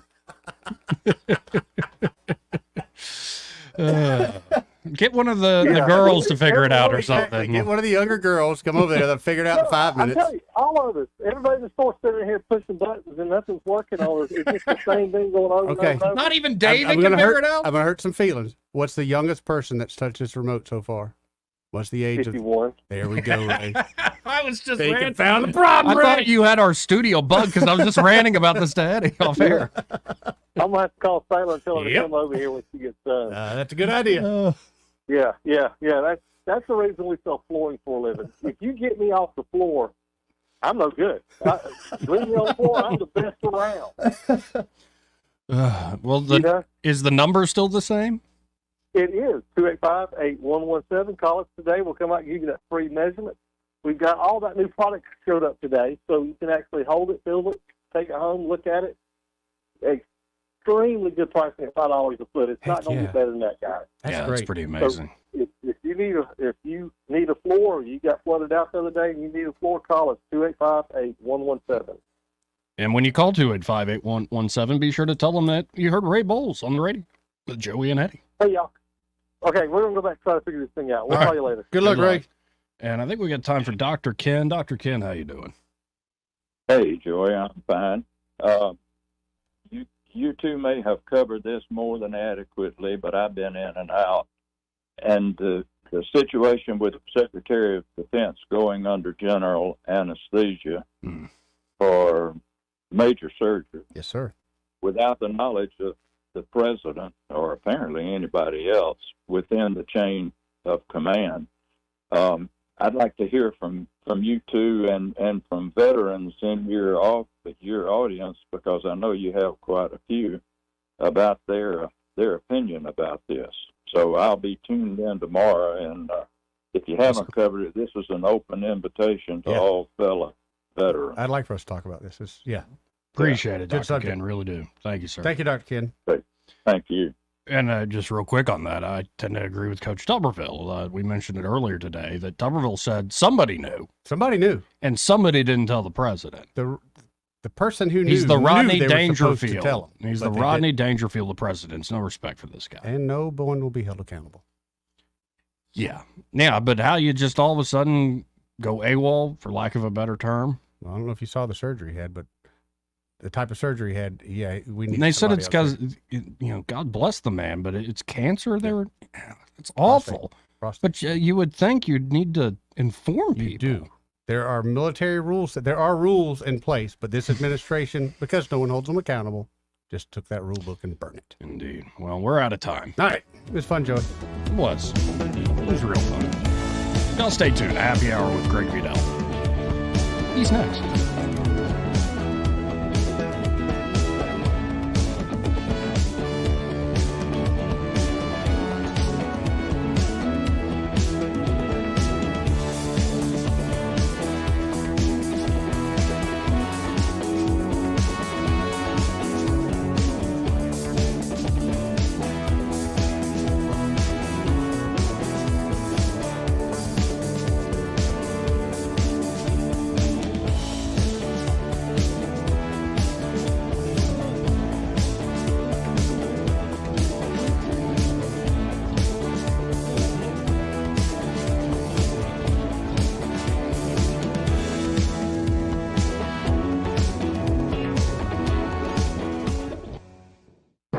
Broadcasting from the Riverside Chevrolet Master Control Center, this is WACV Coosa.